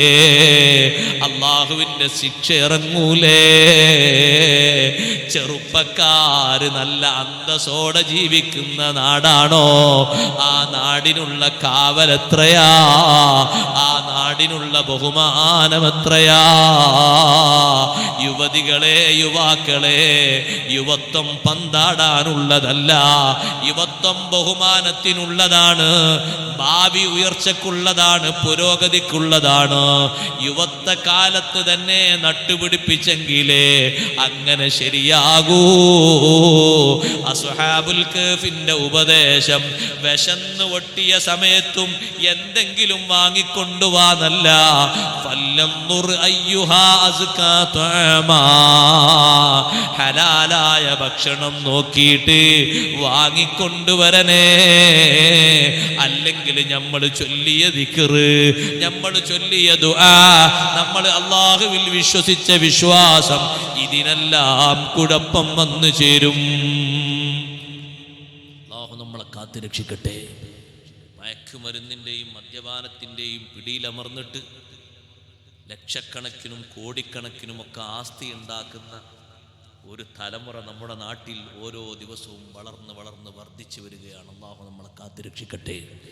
എൻ്റെ ഉപ്പമാരോട് ഞാൻ പറയട്ടെ, ഉമ്മമാരോട്, നല്ല ഹലാലായ ഇസ്ലാമിക അന്തരീക്ഷത്തിലുള്ള തൊഴിലുകൾ മക്കൾക്ക് പഠിപ്പിക്കണം. എന്തെങ്കിലും തൊഴിൽ വിടാൻ ആരെയെങ്കിലും കൂടെ മക്കളെ പറഞ്ഞേക്കരുത്, ഒരിക്കലും വിടരുത്. ഇന്ന് നമ്മൾ അന്വേഷിക്കുമ്പോൾ ആൺകുട്ടികളും പെൺകുട്ടികളും തൊഴിലാളികളായിട്ടുള്ള ആളുകൾ മയക്കുമരുന്നിൻ്റെയും മദ്യപാനത്തിൻ്റെയും പിടിയിലമരാൻ കാരണം വീട്ടിലുള്ള രക്ഷിതാക്കളെ കുറവല്ല, പണിക്ക് പോകുന്ന ആളുകളുടെ കൂട്ടത്തിലുള്ള ഫ്രീഡം ഉപയോഗിച്ച് അവരിൽ നിന്ന് കിട്ടിയത് നുണഞ്ഞ് ആ കൂട്ടുകെട്ടിൽ നിന്ന് ഗ്രസിച്ചു വന്നതാണ് മിക്കതും. അതുകൊണ്ട് ബാപ്പമാരുമ്മമാർ വളരെ ജാഗ്രതയോടെ ശ്രദ്ധിക്കണം. എൻ്റെ മകന് പണിക്ക് പോയിട്ട് വൈകുന്നേരമാകുമ്പോഴത്തേന് 500 കൊണ്ടുവന്നാൽ മതി എന്ന് ചിന്തിക്കരുത്, അങ്ങനെ ആലോചിക്കരുത്. അങ്ങനല്ല ചിന്തിക്കേണ്ടത്. ഓൻ എവിടെ പോയിട്ട് എന്തുണ്ടായിക്കൊണ്ടെന്നാലും കുഴപ്പമില്ല, ഇവിടെ പണം കിട്ടിയാൽ മതി എന്നല്ല ആലോചിക്കേണ്ടത്. അന്തസ്സോടെ ദീനിയായിട്ട് അവന് കൊണ്ടുവരുന്നത് 1 രൂപയാണെങ്കിൽ അത് മതി. പക്ഷെ അതിന് പറ്റുന്ന ആൾക്കാരുടെ കൂടെ പോകണം, അതിന് പറ്റുന്ന ആൾക്കാരുടെ കൂടെ പോകണം. നിങ്ങൾക്കറിയോ, ഞാൻ അനുഭവസ്ഥനാണ്. എൻ്റെ ദർസിൽ പഠിച്ചിരുന്ന മുമ്പൊരു മുത്തഅല്ലിം ഇടക്കാലത്ത് അയാൾ ദർസ് നിർത്തിപ്പോയി. പോകുമ്പോഴേ ഞാൻ അവരോട് പറഞ്ഞു, ഒരു പക്ഷേ നല്ല തൊഴിലിലേക്കും നീ പോകുന്നത്, പക്ഷെ നീ ഒരു കാര്യം ശ്രദ്ധിക്കണം. നിന്റെ കയ്യിൽ ദുനിയാവ് വന്നു ചേരുമ്പോൾ ആ ദുനിയാവ് വികസിപ്പിക്കാനും പർവ്വതിക്കാനും അത് വളർത്തിക്കൊണ്ടുവരാനും ചരട് വലിക്കാനും നിന്റെ സഹായികൾ ഒരുപാടുണ്ടാകും. പെട്ടെന്ന് നീ പണക്കാരനാകണം, കോടിപതിയാകണം, അതിനുള്ള ഉപദേശങ്ങളൊക്കെ അവർ തരും. മാനം കളയുന്ന, അഭിമാനം കളയുന്ന ഒരൊറ്റ സംഗതിക്കും ദുനിയാവിൻ്റെ അലച്ച കയറിയിട്ട് നീ ഒരു കാര്യവും ചെയ്യരുത്. ഞാൻ അവനോട് എപ്പോഴും പറയുന്ന ഉപദേശം. അങ്ങനെ അവൻ ഗൾഫിൽ പോയി വന്നു, നല്ല ജോലിയൊക്കെ എടുത്ത് കുറച്ച് വരുമാനം കാര്യങ്ങളൊക്കെ വന്ന് നാട്ടിൽ വന്നിട്ട് നല്ല ഒരു റെൻറ്റ് ബിസിനസ് തുടങ്ങി. എനിക്ക് കേടൊന്നുമില്ല, വാഹനം വാടക കൊടുക്കുന്ന ഒരു പണിയാണ്. വാടക അങ്ങനെ കൊടുക്കുമ്പോൾ അതിൻ്റെ കൂലി അവർക്ക് കിട്ടും, അങ്ങനെ വാടക പിന്നെ ഓടും, കൂലി കിട്ടും, കേടൊന്നുമില്ല. അതിന് ഒരു കച്ചവടം തന്നെയല്ലേ. ഞാൻ അവനോട് പറഞ്ഞു, ഇത് വികസിക്കും, ദുന്യാവാണ്. എന്നെ കാണാൻ വന്നപ്പോൾ അത് വികസിക്കും, വളരും. പക്ഷെ കുറച്ചങ്ങോട്ട് വളരുമ്പോഴേക്ക് നിൻ്റെ കൂടെ കൂടുന്ന ആൾക്കാരാരെങ്കിലും ഇങ്ങനൊന്നും ആയാൽ പോരാ, പെട്ടെന്ന് നമുക്കൊരു കമ്പനി 1 ഏക്കറിൽ തന്നെ 1 മാസം കൊണ്ട് തുടങ്ങണം എന്ന് നിന്നോട് പറയുമ്പോൾ നീ വേണ്ടാന്ന് പറയണം. അങ്ങനെ പറയോ ആരെങ്കിലും? അങ്ങനെ പറയോ സഹോദരങ്ങളെ? പറയില്ല. അവിടെ കുഴപ്പം. ഇന്ന് ആ ചെറുപ്പക്കാരൻ സെൻട്രൽ ജയിലിലാണ്, ദുബൈയിൽ. അറിയോ നിങ്ങൾക്ക്? യുവത്വം മുഴുവനും ദുബൈ ജയിലിലാണ്. നിങ്ങളെ മക്കൾക്ക് നാളത് വരണ്ടാന്ന് കരുതിയിട്ട് പറഞ്ഞാൽ, ഞാനും അവൻ്റെ ഗീബത്ത് പറഞ്ഞതല്ല. നിങ്ങളെ മക്കളെ കാണുന്നവരെ കൂടെ ജോലിക്ക് വിടല്ലേ വാപ്പാരെ. നല്ല അന്തസ്സിൽ പള്ളിക്കമ്മിറ്റിയിലും മറ്റുമൊക്കെ പ്രവർത്തിക്കുന്ന ഉപ്പമാരോട് ഞാൻ പറയട്ടെ, മക്കളും ഭാവിയിലെത്തിയിട്ട് നിങ്ങൾ മരിച്ചിട്ട് നിസ്കരിക്കാൻ വേണ്ടി ആൾക്കാർ വരുമ്പോൾ ഈ കുട്ടികളെ അയാളെ മക്കൾ എന്ന് ആൾക്കാർ ചിന്തിച്ചുകൊണ്ട് ഉള്ള ദുആന്റെ ഇഖ്ലാസ് കൂടി കളയല്ലേ, നഷ്ടപ്പെടുത്തല്ലേ. അവരെ ബാപ്പ മരിച്ചത് നമ്മൾ തിരിച്ചു പോകുക, നമ്മളെ പള്ളിക്ക് നിസ്കരിക്കാന്ന് പറഞ്ഞ രംഗം കൂടി ഉണ്ടായിട്ടുണ്ട് നാട്ടിൽ. ഞാനത് കൂടി എണ്ണി പറയല്ല. അവരെ ആ 2 മക്കളെ 3 മക്കളെ അവരെ വാപ്പേ മരിച്ച് നമുക്ക് നമ്മളെ പള്ളിയിൽ നിസ്കരിച്ച പോവാന്ന്. നിസ്കരിക്കാൻ വേണ്ടി വന്ന ഉസ്താദുമാർ തിരിച്ചു പോയി. മക്കളെ മോശത്തരം കൊണ്ട്. മക്കളെങ്ങനെ മോശമായത്? ബാപ്പ എന്തായാലും വേണ്ടില്ല, ജോലി എടുത്ത് ജീവിക്കണം, 5 കൊല്ലം കഴിഞ്ഞാൽ എനിക്ക് പെണ്ണിട്ടാളാണ്, കയ്യിലൊരു പൈസയിലേക്ക് പിന്നെ എവിടുന്ന വരണ്ടാക്കേണ്ടത് വേണ്ടേ, എവിടെയും പോയി ജോലി എടുത്തോ. അങ്ങനല്ല പറഞ്ഞേക്കണ്ടേ, അങ്ങനെ പെർമിറ്റ് കൊടുക്കണ്ടേ. ഭാവി തകരാത്ത, ഒരിക്കലും തകർച്ച വരാത്ത കൂട്ടുകാരോടൊപ്പം മാത്രമേ വിടാവൂ. ഒരു ചെറിയ സംശയം അവന്റെ ഭാഗത്തുനിന്ന് വരുന്നെങ്കിൽ ഒരിക്കലും അരുത്, ഇട്ടേക്കരുത്, ഭാവി പോകും. ഈ കുട്ടിനെ പ്രേരിപ്പിച്ചു. ആ ചെറുപ്പക്കാരൻ നല്ല ഇങ്ങനെ റെന്റൊക്കെ ചെയ്തിങ്ങനെ വളരെ അവനെ കറക്കി. കൂടുള്ള കൂട്ടുകാരൻ അവനോട് പറഞ്ഞു, ഇതൊന്നും കാര്യമില്ല, ഇവിടുന്ന് മയക്കുമരുന്ന് അവിടെ കൊണ്ടുപോയി കൊടുക്കാൻ, കിലോ കണക്കിന് മയക്കുമരുന്ന് കൊണ്ടുപോയി കൊടുക്കാൻ പറഞ്ഞു. പിടിയിലായി സഹോദരങ്ങളെ. അല്ലാഹു തആല സലാമത്ത് കൊടുക്കട്ടെ. അബദ്ധത്തിലാണ്, ദുനിയാവ് മോഹിച്ചിട്ട് അങ്ങനെയൊക്കെ സംഭവിച്ചത്. രക്ഷപ്പെടുത്തി കൊടുക്കട്ടെ. നമ്മൾ ആലോചിക്കണം, നമ്മൾ ചിന്തിക്കണം. ശരിക്കും നമ്മൾ നന്നായി ആലോചിക്കണം. ഒന്നും രണ്ടും ആൾക്കാരെ കഥ ഇങ്ങനല്ല, ഇഷ്ടം പോലെ ആൾക്കാരുണ്ട്. ദുനിയാവിൻ്റെ ഹിർസ് കൂടിയിട്ട് നമുക്കിങ്ങനെ തോന്നുകയാണ്, ആരും ഇത് അള്ളാഹ് ഹലാലാക്കിയ സംഗതി ആയെങ്കിലല്ലേ അള്ളാഹുത്തല പൊരുത്തപ്പെടുള്ളൂ. ചില ആൾക്കാരൊക്കെ ചിന്തിക്കാണ്, കള്ള് കുടിച്ചു കഴിഞ്ഞാൽ പ്രശ്നമുള്ളൂ, മയക്കുമരുന്ന് അത്ര വലിയ പ്രശ്നമില്ല. അതിനെക്കാരും ഡേഞ്ചർ സാധനമാണ്. കുല്ലു മുസ്കിരിൻ ഹംറുൻ, എല്ലാ മുസ്കിറും ഹംറാണെന്ന് സയ്യിദുനാ റസൂലുള്ളാഹി. മുസ്കിറിന്റെ സ്വഭാവം ഉള്ളതാണ്, അതിന്റെ ഡേഞ്ചർ സ്വഭാവം ബുദ്ധി പോലും തകർത്ത് തരിപ്പണമാക്കി കളയുന്ന. ഒന്ന് പല്ലിൻ്റെ ഇടയിൽ വെച്ചാൽ, ഒന്ന് നാക്കിലേക്ക് വെച്ചാൽ, ഒന്ന് മൂക്കിലേക്ക് വലിച്ചാൽ, ഒന്ന് ഞരമ്പിലേക്കൊന്ന് സിറിഞ്ച് ചെയ്താൽ മണിക്കൂർ കണക്കിന് ബോധം കെട്ട് കിടക്കുന്ന ഡേഞ്ചർ സാധനങ്ങളാണ്. അതാ കള്ളിൻ്റെ അത്ര പ്രശ്നമില്ലാറിന്, അതിനേക്കാളും ഡിഗ്രി കൂടുതലാണ്. ഒരിക്കലും അരുത്. ദുഷിച്ച കൂട്ടുകാരുടെ കൂടെ കൂടിയിട്ട് സാമ്പത്തിക വർധനവ് മാത്രം ലക്ഷ്യം വെച്ച് ചെറുപ്പക്കാരെ യുവത്വം നശിപ്പിക്കരുത്.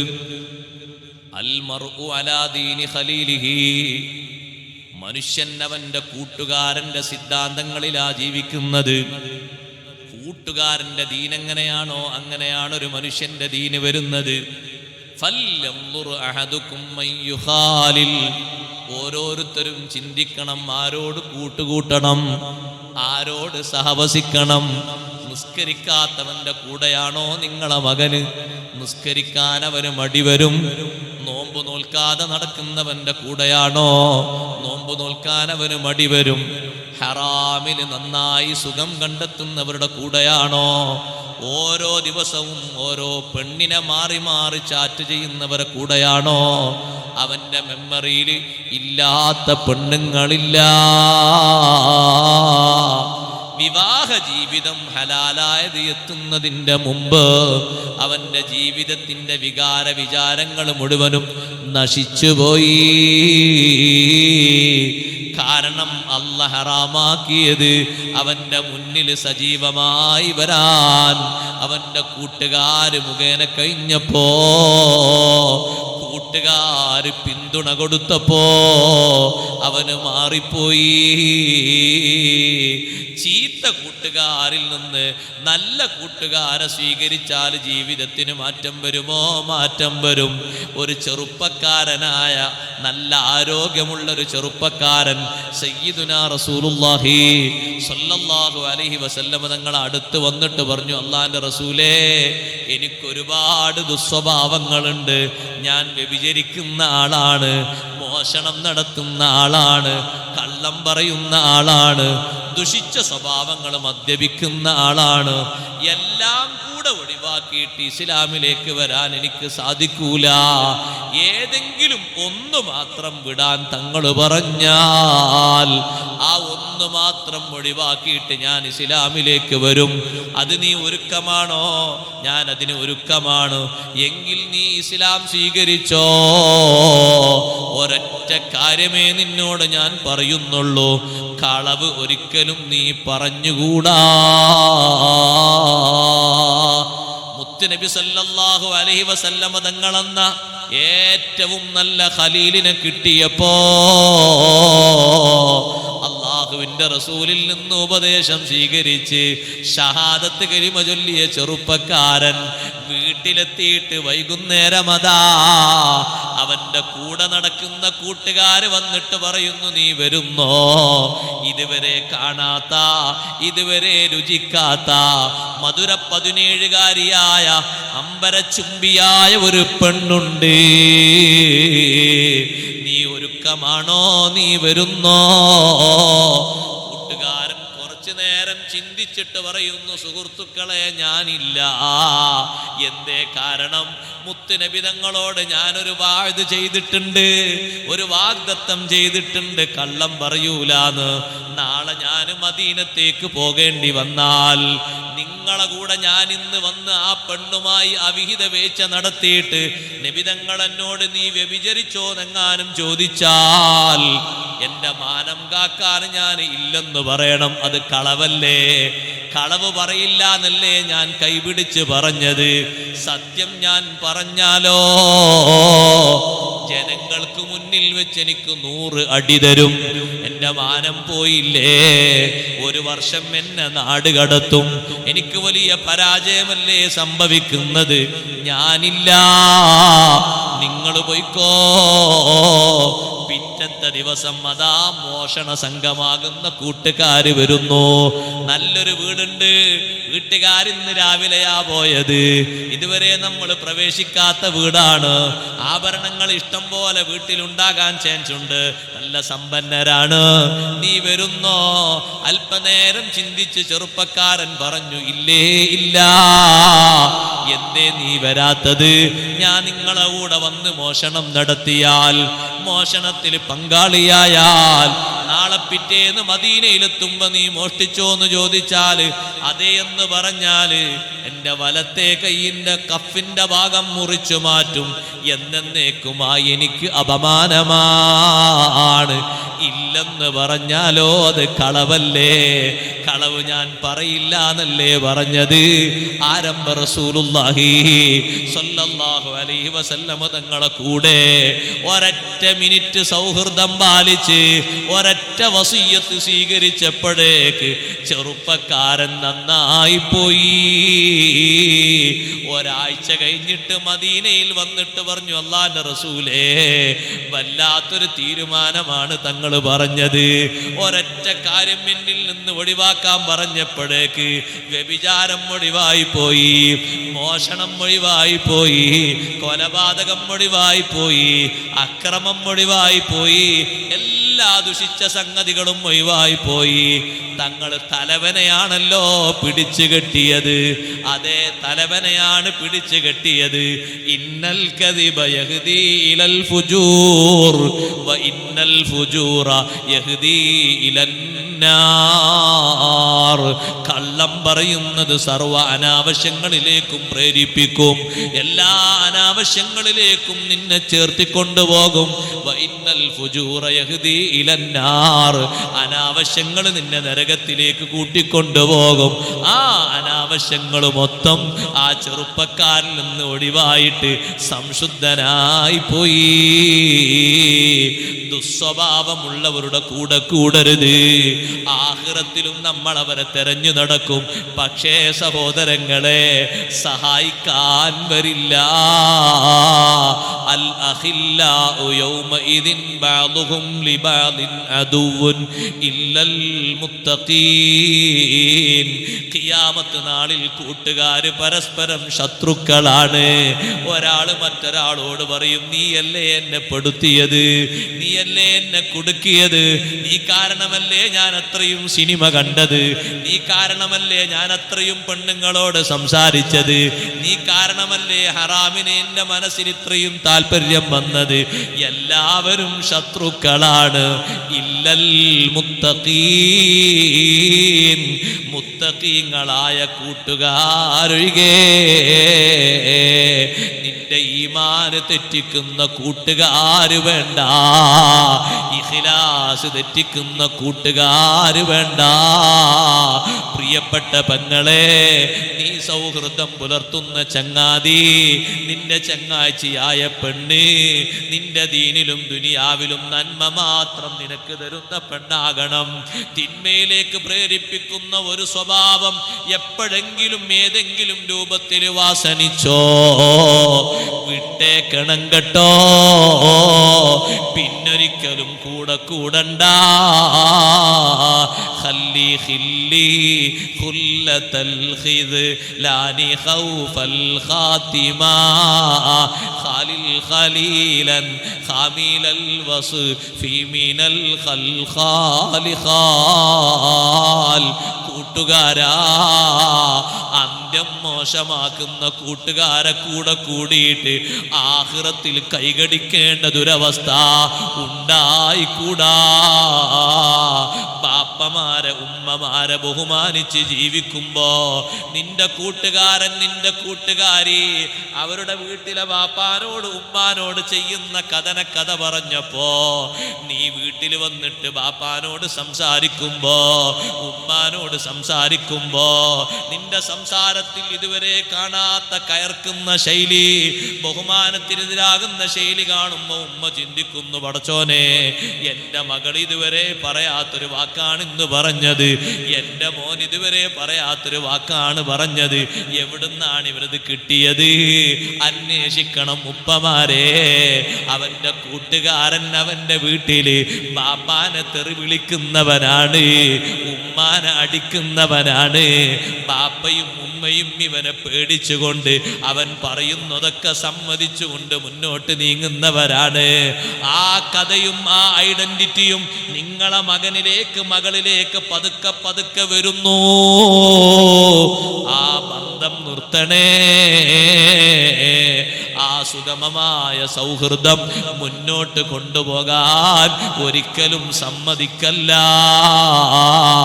എക്കാലത്തും നാശം പിടിച്ച മോനായി ബാപ്പയെ വെറുക്കുന്ന മോന്, ഉമ്മയെ വെറുക്കുന്ന മോന്, ബാപ്പക്ക് ഉമ്മക്ക് ഇടങ്ങേറ് ചെയ്യുന്ന മക്കള് അവര് നന്നാകുമോ? ഗുണം പിടിക്കുമോ? ഇല്ലേ ഇല്ല. മകന് വീട്ടിൽ വന്നപ്പോ ബാപ്പ പറഞ്ഞു, മോനെ നിസ്കാരത്തിന്റെ സമയമായി, പെട്ടെന്ന് നീ ഇതുവരെ നിസ്കരിച്ചില്ലേ, കുളിച്ചു മാറ്റിയിട്ട് വേഗം നിസ്കരിക്കണം, നിസ്കാരം ഇപ്പൊ കളാവൂലേ. അപ്പൊ മകൻ പറഞ്ഞു, ബാപ്പ അങ്ങനെ നിസ്കരിച്ചിട്ടൊന്നും വലിയ കാര്യമില്ല. സുബ്ഹാനല്ലാഹ്, ഇവനെന്താ എങ്ങനെ പറയും? നിസ്കരിച്ചിട്ട് കാര്യമില്ല, ഇത്രയും കാര്യം പറയാം, നിസ്കരിച്ചിട്ട് കാര്യമില്ല, ഇന്നലൊക്കെ നിസ്കരിച്ച ആൾ ഇന്ന് നിസ്കരിച്ചിട്ട് കാര്യമില്ല. നോക്കുമ്പോ സഹോദരങ്ങളെ, നിങ്ങളെ മകൻ ഒരു യുക്തിവാദിയെയാണ് കൂട്ടുകാരനായി കൂട്ടിയത്, ഒരു നിരീശ്വരവാദിയാണ് കൂട്ടുകാരനായി കൂട്ടിയത്. അവൻ പറഞ്ഞു കൊടുക്കുന്ന മെത്തേഡുകളാണ് ഇവന്റെ ജീവിതത്തിൽ പതുക്കെ പതുക്കെ വരുന്നത്. മതനിഷേധിയായിട്ട് ഇസ്ലാമിനെ നിഷേധിച്ച്, നിസ്കാരത്തെ നിഷേധിച്ച്, ബാപ്പാനെ നിഷേധിച്ച്, അള്ളാനെ നിഷേധിച്ച് അതിലേക്ക് വരിക. പെട്ടെന്ന് ശ്രദ്ധിക്കണം, പെട്ടെന്ന് ശ്രദ്ധിക്കണം, അല്ലെങ്കിൽ ആ മകനെ പിടുത്തം കിട്ടൂല. ബാപ്പയും ഉമ്മയും മരിച്ചു എന്ന് പറഞ്ഞാൽ കുട്ടി പറയും, അൽഹംദുലില്ലാ കുറെ കാലത്തേക്ക് ആ ശല്യം ഒഴിവായല്ലോ എന്ന് പറയും. അങ്ങനെ പറഞ്ഞു മക്കള്. ഞാൻ അതിൻ്റെ ഐഡന്റിറ്റി ഒന്നും പറയില്ല. ഇസ്ലാമീയത്തൊക്കെ കളഞ്ഞ മക്കള്, കൂട്ടുകാരെ കൂടെ കൂടിയിട്ട് അള്ളാഹുവിനെ വരെ ചോദ്യം ചെയ്യുന്ന മക്കള്. എടാ നിന്റെ വാപ്പ മരിച്ചിട്ടുണ്ട് എന്ന് ഫോൺ കോൾ വന്നു എന്ന് പറഞ്ഞപ്പോൾ ക്യാമ്പസിൽ പഠിക്കുന്ന കുട്ടി എന്താ പറയുന്നറിയോ? ഒരുപാട് കാലത്തേക്ക് ആ ശല്യം ഒഴിവായല്ലോ. നമ്മൾ ആലോചിക്കണം, നമ്മൾ ചിന്തിക്കണം, നമ്മളെ മക്കൾ ഏത് സമാനിലേക്കാണ് പോകുന്നത്, ഏത് തരത്തിലേക്കാണ് പോകുന്നത് ആലോചിക്കാനാണ് ഞാനിത് പറയുന്നത്. കഥകളും വിഷയങ്ങളൊക്കെ പറയാൻ ഒരുപാട് എമ്പാടുണ്ട്. ബാപ്പാനെ ഉമ്മാനെ ബഹുമാനിക്കുന്ന മക്കള് അത്ര നല്ല മക്കൾ, അത്ര സ്വാലിഹ്യങ്ങളായ മക്കൾ ആരാ? നമ്മൾ നമ്മളെ ബാപ്പാനെയും ഉമ്മാനെയും ബഹുമാനിച്ചു, ശരിയാണ്. അതുപോലെ നമ്മൾ മക്കളും ആയിത്തീരണം എന്ന് നമ്മളെ മനസ്സിലൊക്കെ ആഗ്രഹമുണ്ട്. പക്ഷെ അതിന് നല്ലോണം ശ്രദ്ധിക്കണം. അവർ യുവത്വം അപ്പുറത്ത് ചേറ് പിടിച്ച് കിടക്കുന്ന ദുസ്വഭാവം മാത്രം ശീലിച്ച് ബാപ്പാനെ അടിച്ച് തള്ളിയിടുന്നവനാണ് നിങ്ങളെ മോൻ്റെ കൂട്ടുകാരൻ.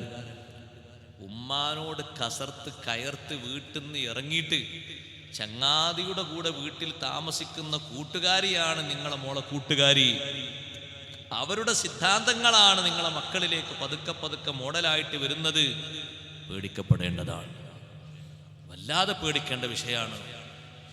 ബാപ്പാനെ ഉമ്മാനെ ആദരിച്ച് ബഹുമാനിക്കുന്ന കൂട്ടുകാരെ പോലെ നല്ല കൂട്ടുകാരാരാ? അവർക്കുള്ള സ്നേഹ ബഹുമാനങ്ങൾ എത്രയാ സഹോദരങ്ങളെ. ബഹുമാനപ്പെട്ട കലീമുല്ലാഹി മൂസ അലൈഹിസ്സലാം, മൂസാ നബി അലൈഹിസ്സലാം അള്ളാഹുവിനോട് ചോദിച്ചു, അള്ളാഹുവേ, എനിക്ക് ഈ ദുനിയാവെന്ന് മരിക്കുന്നതിന് മുമ്പ് ഒരാഗ്രഹമുണ്ട്, ആ ആഗ്രഹം നീ സാധിപ്പിച്ചു തരണം. നാളെ ആഖിറത്തിലെത്തിയിട്ട് എൻ്റെ സ്വർഗത്തിൽ എന്നോടൊപ്പം താമസിക്കുന്ന കൂട്ടുകാരനെ നീ എനിക്ക് കാണിച്ചു തരണം. എല്ലാ നബിമാർക്കും സ്വർഗത്തിൽ ഓരോ കൂട്ടുകാരുണ്ടല്ലോ.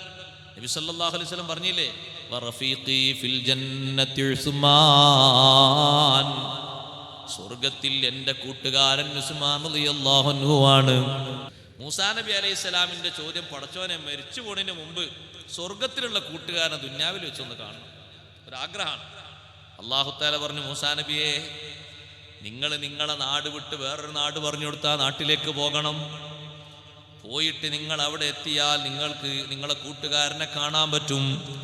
മൂസാ നബി അലൈഹിസ്സലാം ആ നാട്ടിലേക്ക് പോയി. മൂസാ നബി അലൈഹിസ്സലാം ഒരു ചെറുപ്പക്കാരനെ കണ്ടു സലാം പറഞ്ഞു. ആ ചെറുപ്പക്കാരൻ മൂസാ നബി അലൈഹിസ്സലാമിനോട് സലാം മടക്കി. ചെറുപ്പക്കാരനോട് മൂസാ നബി അലൈഹിസ്സലാം പറഞ്ഞു, നിങ്ങളെ വീട്ടിലേക്ക് ഞാൻ ഇന്ന് അതിഥിയായി വരികയാണ്. അതെ, നിങ്ങൾ വന്നോളൂ, സന്തോഷമാണ്. എൻ്റെ വീട്ടിൽ എന്തെല്ലാം ഉണ്ടോ അതൊക്കെ ഉപയോഗപ്പെടുത്തി ഞാൻ നിങ്ങളെ സൽക്കരിക്കും. ഈ വന്ന് സലാം പറയുന്ന ആള് മൂസാ നബിയാണെന്ന് ചെറുപ്പക്കാരനെ അറിയില്ല. ചെറുപ്പക്കാരൻ പറഞ്ഞു, എനിക്ക് ഖുഷിയൊന്നും വേണ്ട, എന്താണോ നിങ്ങളടുത്തുള്ളത് ഞാൻ അതുകൊണ്ട് തൃപ്തിപ്പെട്ട് ജീവിക്കും, തൃപ്തിപ്പെട്ട് കഴിയും. ആ ചെറുപ്പക്കാരൻ്റെ നല്ല രൂപഭാവങ്ങൾ കണ്ടപ്പോൾ മൂസാ നബി അലൈഹിസ്സലാം, ചെറുപ്പക്കാരൻ പറയുന്നു, എനിക്ക് അങ്ങാടിയിൽ ചെറിയൊരു പണിയുണ്ട്. മൂസാ നബി അലൈഹിസ്സലാം പറഞ്ഞു, ഞാനും വരാം. മൂസാ നബി അലൈഹിസ്സലാം ചെറുപ്പക്കാരൻ്റെ കൂടെ അങ്ങാടിയിലേക്ക് പോയി. ചെറുപ്പക്കാരൻ എന്താ പണിയെന്നറിയോ സഹോദരങ്ങളെ?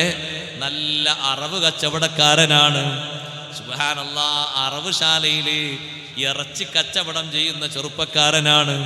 കടയിൽ പോയിട്ട് അദ്ദേഹം ഇറച്ചിയൊക്കെ ഓരോ ഭാഗങ്ങളാക്കി വേർതിരിച്ച് ഒഴിവാക്കേണ്ട ഭാഗങ്ങളൊക്കെ ഒഴിവാക്കി കഷ്ണം കഷ്ണങ്ങളാക്കി ജനങ്ങൾക്കങ്ങനെ വിൽക്കുന്നു.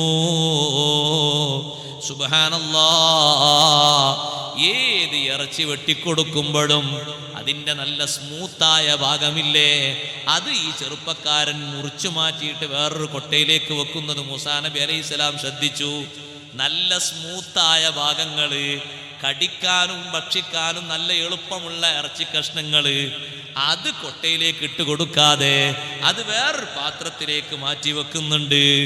അങ്ങനെ കച്ചവടം കഴിഞ്ഞിട്ട് വരുമ്പോ ആ പാത്രത്തിലേക്ക് വെച്ച നല്ല സ്മൂത്തായ ഇറച്ചി കഷ്ണങ്ങൾ അതൊരു കവറിലാക്കിയിട്ട് മൂസാ നബി അലൈഹിസ്സലാമിനെയും കൂട്ടിയിട്ട് വീട്ടിലേക്ക് വന്നു. എൻ്റെ കൂടെ വരുന്ന ആള് മൂസാ നബിയാണ് എന്നും എന്നെ കാണാൻ വേണ്ടി വന്ന ആളാണെന്നും ഒന്നും ചെറുപ്പക്കാരൻ അറിയില്ല. വീട്ടിലേക്ക് കൊണ്ടുപോയി മൂസാ നബി അലൈഹിസ്സലാമിനെ റൂമിൽ അവിടെ ഇരുത്തിയിട്ട് അദ്ദേഹം പറഞ്ഞു, എനിക്ക് ചെറിയൊരു പണിയുണ്ട്, ആ പണി ഞാനൊന്ന് നിർവഹിക്കട്ടെ. മൂസാ നബി അലൈഹിസ്സലാം നോക്കുന്നുണ്ട്, എന്താണ് പണി? ആ വീട്ടിൽ വേറെ ആരുമില്ല, ഇദ്ദേഹം മാത്രമേ കാണുന്നുള്ളൂ. ആ ഇറച്ചിയൊക്കെ കഴുകിയിട്ട് നല്ലവണ്ണം വേവിച്ച് കൂടെ കഴിക്കാനുള്ള ഭക്ഷണങ്ങളും പാത്രത്തിലെടുത്ത ശേഷം അദ്ദേഹം ഒരു കൊട്ടയതാ ഒരു ഭാഗത്തുനിന്ന് ഏറ്റിക്കൊണ്ടുവരുന്നു. സുബ്ഹാനല്ലാഹ്, ആ കൊട്ട തോളിലേറ്റിക്കൊണ്ടുവരുമ്പോ മൂസാ നബി അലൈഹിസ്സലാം കൊട്ടയിലേക്ക് നോക്കുമ്പോ അതിൽ വയോവൃദ്ധനായ ഒരു പിതാവ് കിടക്കുന്നുണ്ട്. അങ്ങേ അറ്റത്തെ പ്രായമെത്തിയിട്ടുണ്ട്. പിരികം, രണ്ട് ഭാഗത്തെ പിരികങ്ങളും കണ്ണിലേക്ക് ഇങ്ങനെ തൂങ്ങിയിട്ട് കണ്ണ് തുറന്നു പിടിക്കുന്നത് കാണാൻ കഴിയുന്നില്ല. അത്രയും വാർദ്ധക്യമെത്തിയിട്ടുണ്ട്. വളഞ്ഞ് പൊളഞ്ഞ് കിടക്കുന്നൊരു ശരീരമാണ് ഒരു കൊട്ടയിലുള്ളത്. അതങ്ങനെ ഏറ്റിക്കൊണ്ടുവന്ന് ആ കൊട്ടയിൽ നിന്ന് ആ ശരീരം എടുത്ത് പുറത്ത് വെച്ച് വസ്ത്രങ്ങളെല്ലാം മറ്റൊരു ഭാഗത്തേക്ക് അയച്ചു വെച്ച് കണ്ടപ്പോൾ ഉപ്പയാണ് എന്ന് മൂസാ നബിക്ക് തോന്നിപ്പോയി. നല്ലവണ്ണം വെള്ളമൊഴിച്ച് കുളിപ്പിച്ച് വൃത്തിയാക്കി ഉപ്പാന്റെ ശരീരത്തിന് പുതിയ വസ്ത്രം ധരിപ്പിച്ച് അതാ പത്തിരിയെടുത്ത് കഷ്ണങ്ങളാക്കി അതിലേക്ക് ഇറച്ചിയും കൂട്ടിയിട്ട് ഉപ്പാക്കങ്ങനെ ഭക്ഷിപ്പിക്കുന്നു. മതിയെന്ന് ഉപ്പ പറഞ്ഞപ്പോൾ വെള്ളം കൊടുത്ത് സുബ്ഹാനല്ലാഹ് കൊട്ടയിലേക്ക് ഉപ്പാനെ വീണ്ടും കടത്തുന്ന സമയത്ത് ഉപ്പ പറഞ്ഞ വാക്ക് മൂസാ നബി കേട്ടുപോയി. യാ വലദീ, എൻ്റെ മോനെ, ലാ ഖയ്യബല്ലാഹു സഅയക മഈ, എന്നോടൊപ്പം നീ ചെയ്യുന്ന സേവനം അല്ലാഹു വെറുതെയാക്കില്ല. എനിക്ക് വേണ്ടി നീ ചെയ്യുന്ന സേവനം ഒരിക്കലും അല്ലാഹു വെറുതെയാക്കൂല. വജഅലക റഫീഖ മൂസാ ഫിൽ ജന്ന, ഉപ്പാന്റെ നാവിൽ നിന്ന് വരുന്ന ദുആ, വജഅലക റഫീഖ മൂസാ ഫിൽ ജന്ന. ഇപ്പത്തെ കാലത്തുള്ള നബി മൂസാ നബിയാണെന്ന് കേട്ടിട്ടുണ്ട്. ആ മൂസാ നബിന്റെ സ്വർഗത്തിലെ കൂട്ടുകാരനാക്കി അല്ലാഹു നിന്നെ നിശ്ചയിക്കും മോനെ. ബാപ്പാന്റെ അതരത്തിൽ നിന്ന് വന്ന ദുആ കേട്ടപ്പോ മൂസാ നബി അലൈഹിസ്സലാം സന്തോഷിച്ചു പോയി. കുറച്ച് കഴിഞ്ഞതാ വേറൊരു കൊട്ട എടുത്തുകൊണ്ടുവരുന്നു. ആ കൊട്ടയിലേക്ക് നോക്കുമ്പോ ആ കൊട്ടയിൽ വയോവൃദ്ധയായ ഒരു ഉമ്മയുണ്ട്. രണ്ട് കണ്ണിനും കാഴ്ച നഷ്ടപ്പെട്ട രീതിയിലാണ്, ശുഷ്കിച്ച ശരീരങ്ങളാണ്. ഉമ്മയെ മകൻ കുളിപ്പിച്ചു, വസ്ത്രങ്ങൾ ധരിപ്പിച്ചു, ഭക്ഷണങ്ങളൊക്കെ കൊടുത്തു. ഉമ്മ ഭക്ഷണം മതി എന്ന് പറഞ്ഞപ്പോ വെള്ളം കൊടുത്തപ്പോ ഉമ്മ പറഞ്ഞു, അൽഹംദുലില്ലാ മോനെ, ലാ ഖയ്യബല്ലാഹു സഅയക മഈ, എന്റെ കൂടെ നീ ചെയ്യുന്ന സേവനം അല്ലാഹു വെറുതെയാക്കൂല. വജഅലകല്ലാഹു റഫീഖ മൂസാ ഫിൽ ജന്ന, മോനെ അല്ലാഹു തആല നിന്നെ സ്വർഗ്ഗത്തിൽ മൂസാ നബിയുടെ കൂട്ടുകാരനാക്കും മോനെ. ഉമ്മയുടെ ശരീരവും കൊട്ടയിലേക്ക് വെച്ച് പഴയ വസ്ത്രങ്ങളൊക്കെ മാറ്റിയിട്ട് പുതിയ വിരിപ്പ് വിരിച്ചിട്ട് രണ്ടുപേരും കിടക്കുന്ന ഭാഗത്ത് കൊണ്ടുപോയി കിടത്തി. രണ്ടും കൂടി കണ്ടപ്പോ മൂസാ നബി അലൈഹിസ്സലാം സന്തോഷം കൊണ്ട് വാത്സല്യം കൊണ്ട് കരഞ്ഞ് കണ്ണിൽ നിന്ന് കണ്ണീരൊലിപ്പിച്ച് വീട്ടിൽ നിന്ന് മൂസാ നബി പുറത്തിറങ്ങിപ്പോയി. മൂസാ നബിയെ സൽക്കരിക്കാൻ വേണ്ടി റൂമിലേക്ക് വന്ന് നോക്കുമ്പോ മൂസാ നബിനെ കാണുന്നില്ല. എന്റെ കൂടെ വന്ന അതിഥി എവിടെ പടച്ചോനെ? ഞാൻ നേരം വൈകിച്ചത് കൊണ്ട് ആള് പോയിപ്പോയോ? ചെറുപ്പക്കാരൻ പുറത്തേക്കിറങ്ങി പിന്നാലെ പോയി. മൂസാ നബി അലൈഹിസ്സലാമിനെ വിളിച്ചു കൊണ്ടുവന്നു. നിങ്ങൾക്ക് ഭക്ഷണം ഞാൻ ഉണ്ടാക്കിയിട്ട് നിങ്ങൾ എൻ്റെ അതിഥിയായി ഭക്ഷണം കഴിക്കാതെ പോകുന്നത് ശരിയല്ല. എൻ്റെ മനസ്സിലത് പ്രയാസമുണ്ട്, വീട്ടിലേക്ക് വരണം. നിർബന്ധിപ്പിച്ച് വീട്ടിൽ കൊണ്ടുവന്ന് ഭക്ഷണം കൊടുത്തു. ഭക്ഷണം കഴിച്ചിട്ട് മൂസാ നബി പറഞ്ഞു, സുഹൃത്തേ, ഞാൻ നിന്റെ ഭക്ഷണം ആവശ്യമായി വന്നതല്ല. ഞാൻ അള്ളാഹുവിനോട് എൻ്റെ സ്വർഗത്തിലെ കൂട്ടുകാരനെ കാണിച്ചു തരാൻ പറഞ്ഞപ്പോ നിന്റെ ഈ നാട്ടിലേക്ക് വരാനാണ് അല്ലാഹു തആല പറഞ്ഞത്. നിന്റെ അടയാളങ്ങളൊക്കെ റബ്ബനോട് പറഞ്ഞ അടയാളങ്ങളാണ്. അപ്പൊ ചോദിച്ചു, നിങ്ങൾ ആരാണ്? ചെറുപ്പക്കാരൻ ചോദിക്കുന്നു, നിങ്ങൾ ആരാണ്? എന്നെ അറിയില്ലേ? അന മൂസ ബിനു ഇമ്രാൻ. രണ്ട് കൊട്ടയിൽ വെച്ചും ബാപ്പയും ഉമ്മയും നിങ്ങൾ ദുആ ചെയ്തില്ലേ സ്വർഗത്തിൽ മൂസാ നബിന്റെ കൂട്ടുകാരനാക്കണമെന്ന്? ആ മൂസാ നബിയാണ് മോനെ ഞാൻ. നിങ്ങൾ എൻ്റെ സ്വർഗത്തിലെ കൂട്ടുകാരൻ തന്നെ. ഇതുപോലെ ബാപ്പക്ക് ഖിദ്മത്ത് ചെയ്യുന്നൊരു കൂട്ടുകാരൻ എനിക്ക് മതി. ഉമ്മക്ക് ഖിദ്മത്ത് ചെയ്യുന്നൊരു കൂട്ടുകാരൻ എനിക്ക് മതി. ബാപ്പക്കും ഉമ്മക്കും നല്ലോണം ഖിദ്മത്ത് ചെയ്യുന്നവൻ പടച്ച റബ്ബിനെ പേടിയുള്ളവനാ, അല്ലാഹുവിനെ അനുസരിക്കുന്നവനാ. സ്വന്തം ശരീരത്തോട് വിനയം കാണിച്ചുകൊണ്ടല്ലേ ഇത്ര പ്രായമുള്ള ബാപ്പാനെയും ഉമ്മാനെയും പരിപാലിച്ച് സന്തോഷത്തോടെ ഖിദ്മത്ത് എടുക്കുന്നത്. മൂസാ നബിയാണെന്ന് കേട്ടപ്പോ ചെറുപ്പക്കാരൻ ബോധം കെട്ട് വീണു. സുബ്ഹാനല്ലാഹ്. ബോധം തെളിഞ്ഞ ഉടനെ ബാപ്പാന്റെയും ഉമ്മാന്റെയും അടുത്ത് പോയിട്ട് പറഞ്ഞു, ഉമ്മാ ഉപ്പാ, നിങ്ങളെ ദുആ അല്ലാഹ് സ്വീകരിച്ചിരിക്കുന്നു. എൻ്റെ കൂടെ വീട്ടിലേക്ക് വന്ന ഈ അതിഥിയില്ലേ, ഇത് മൂസാ നബിയാണ് ഉമ്മാ.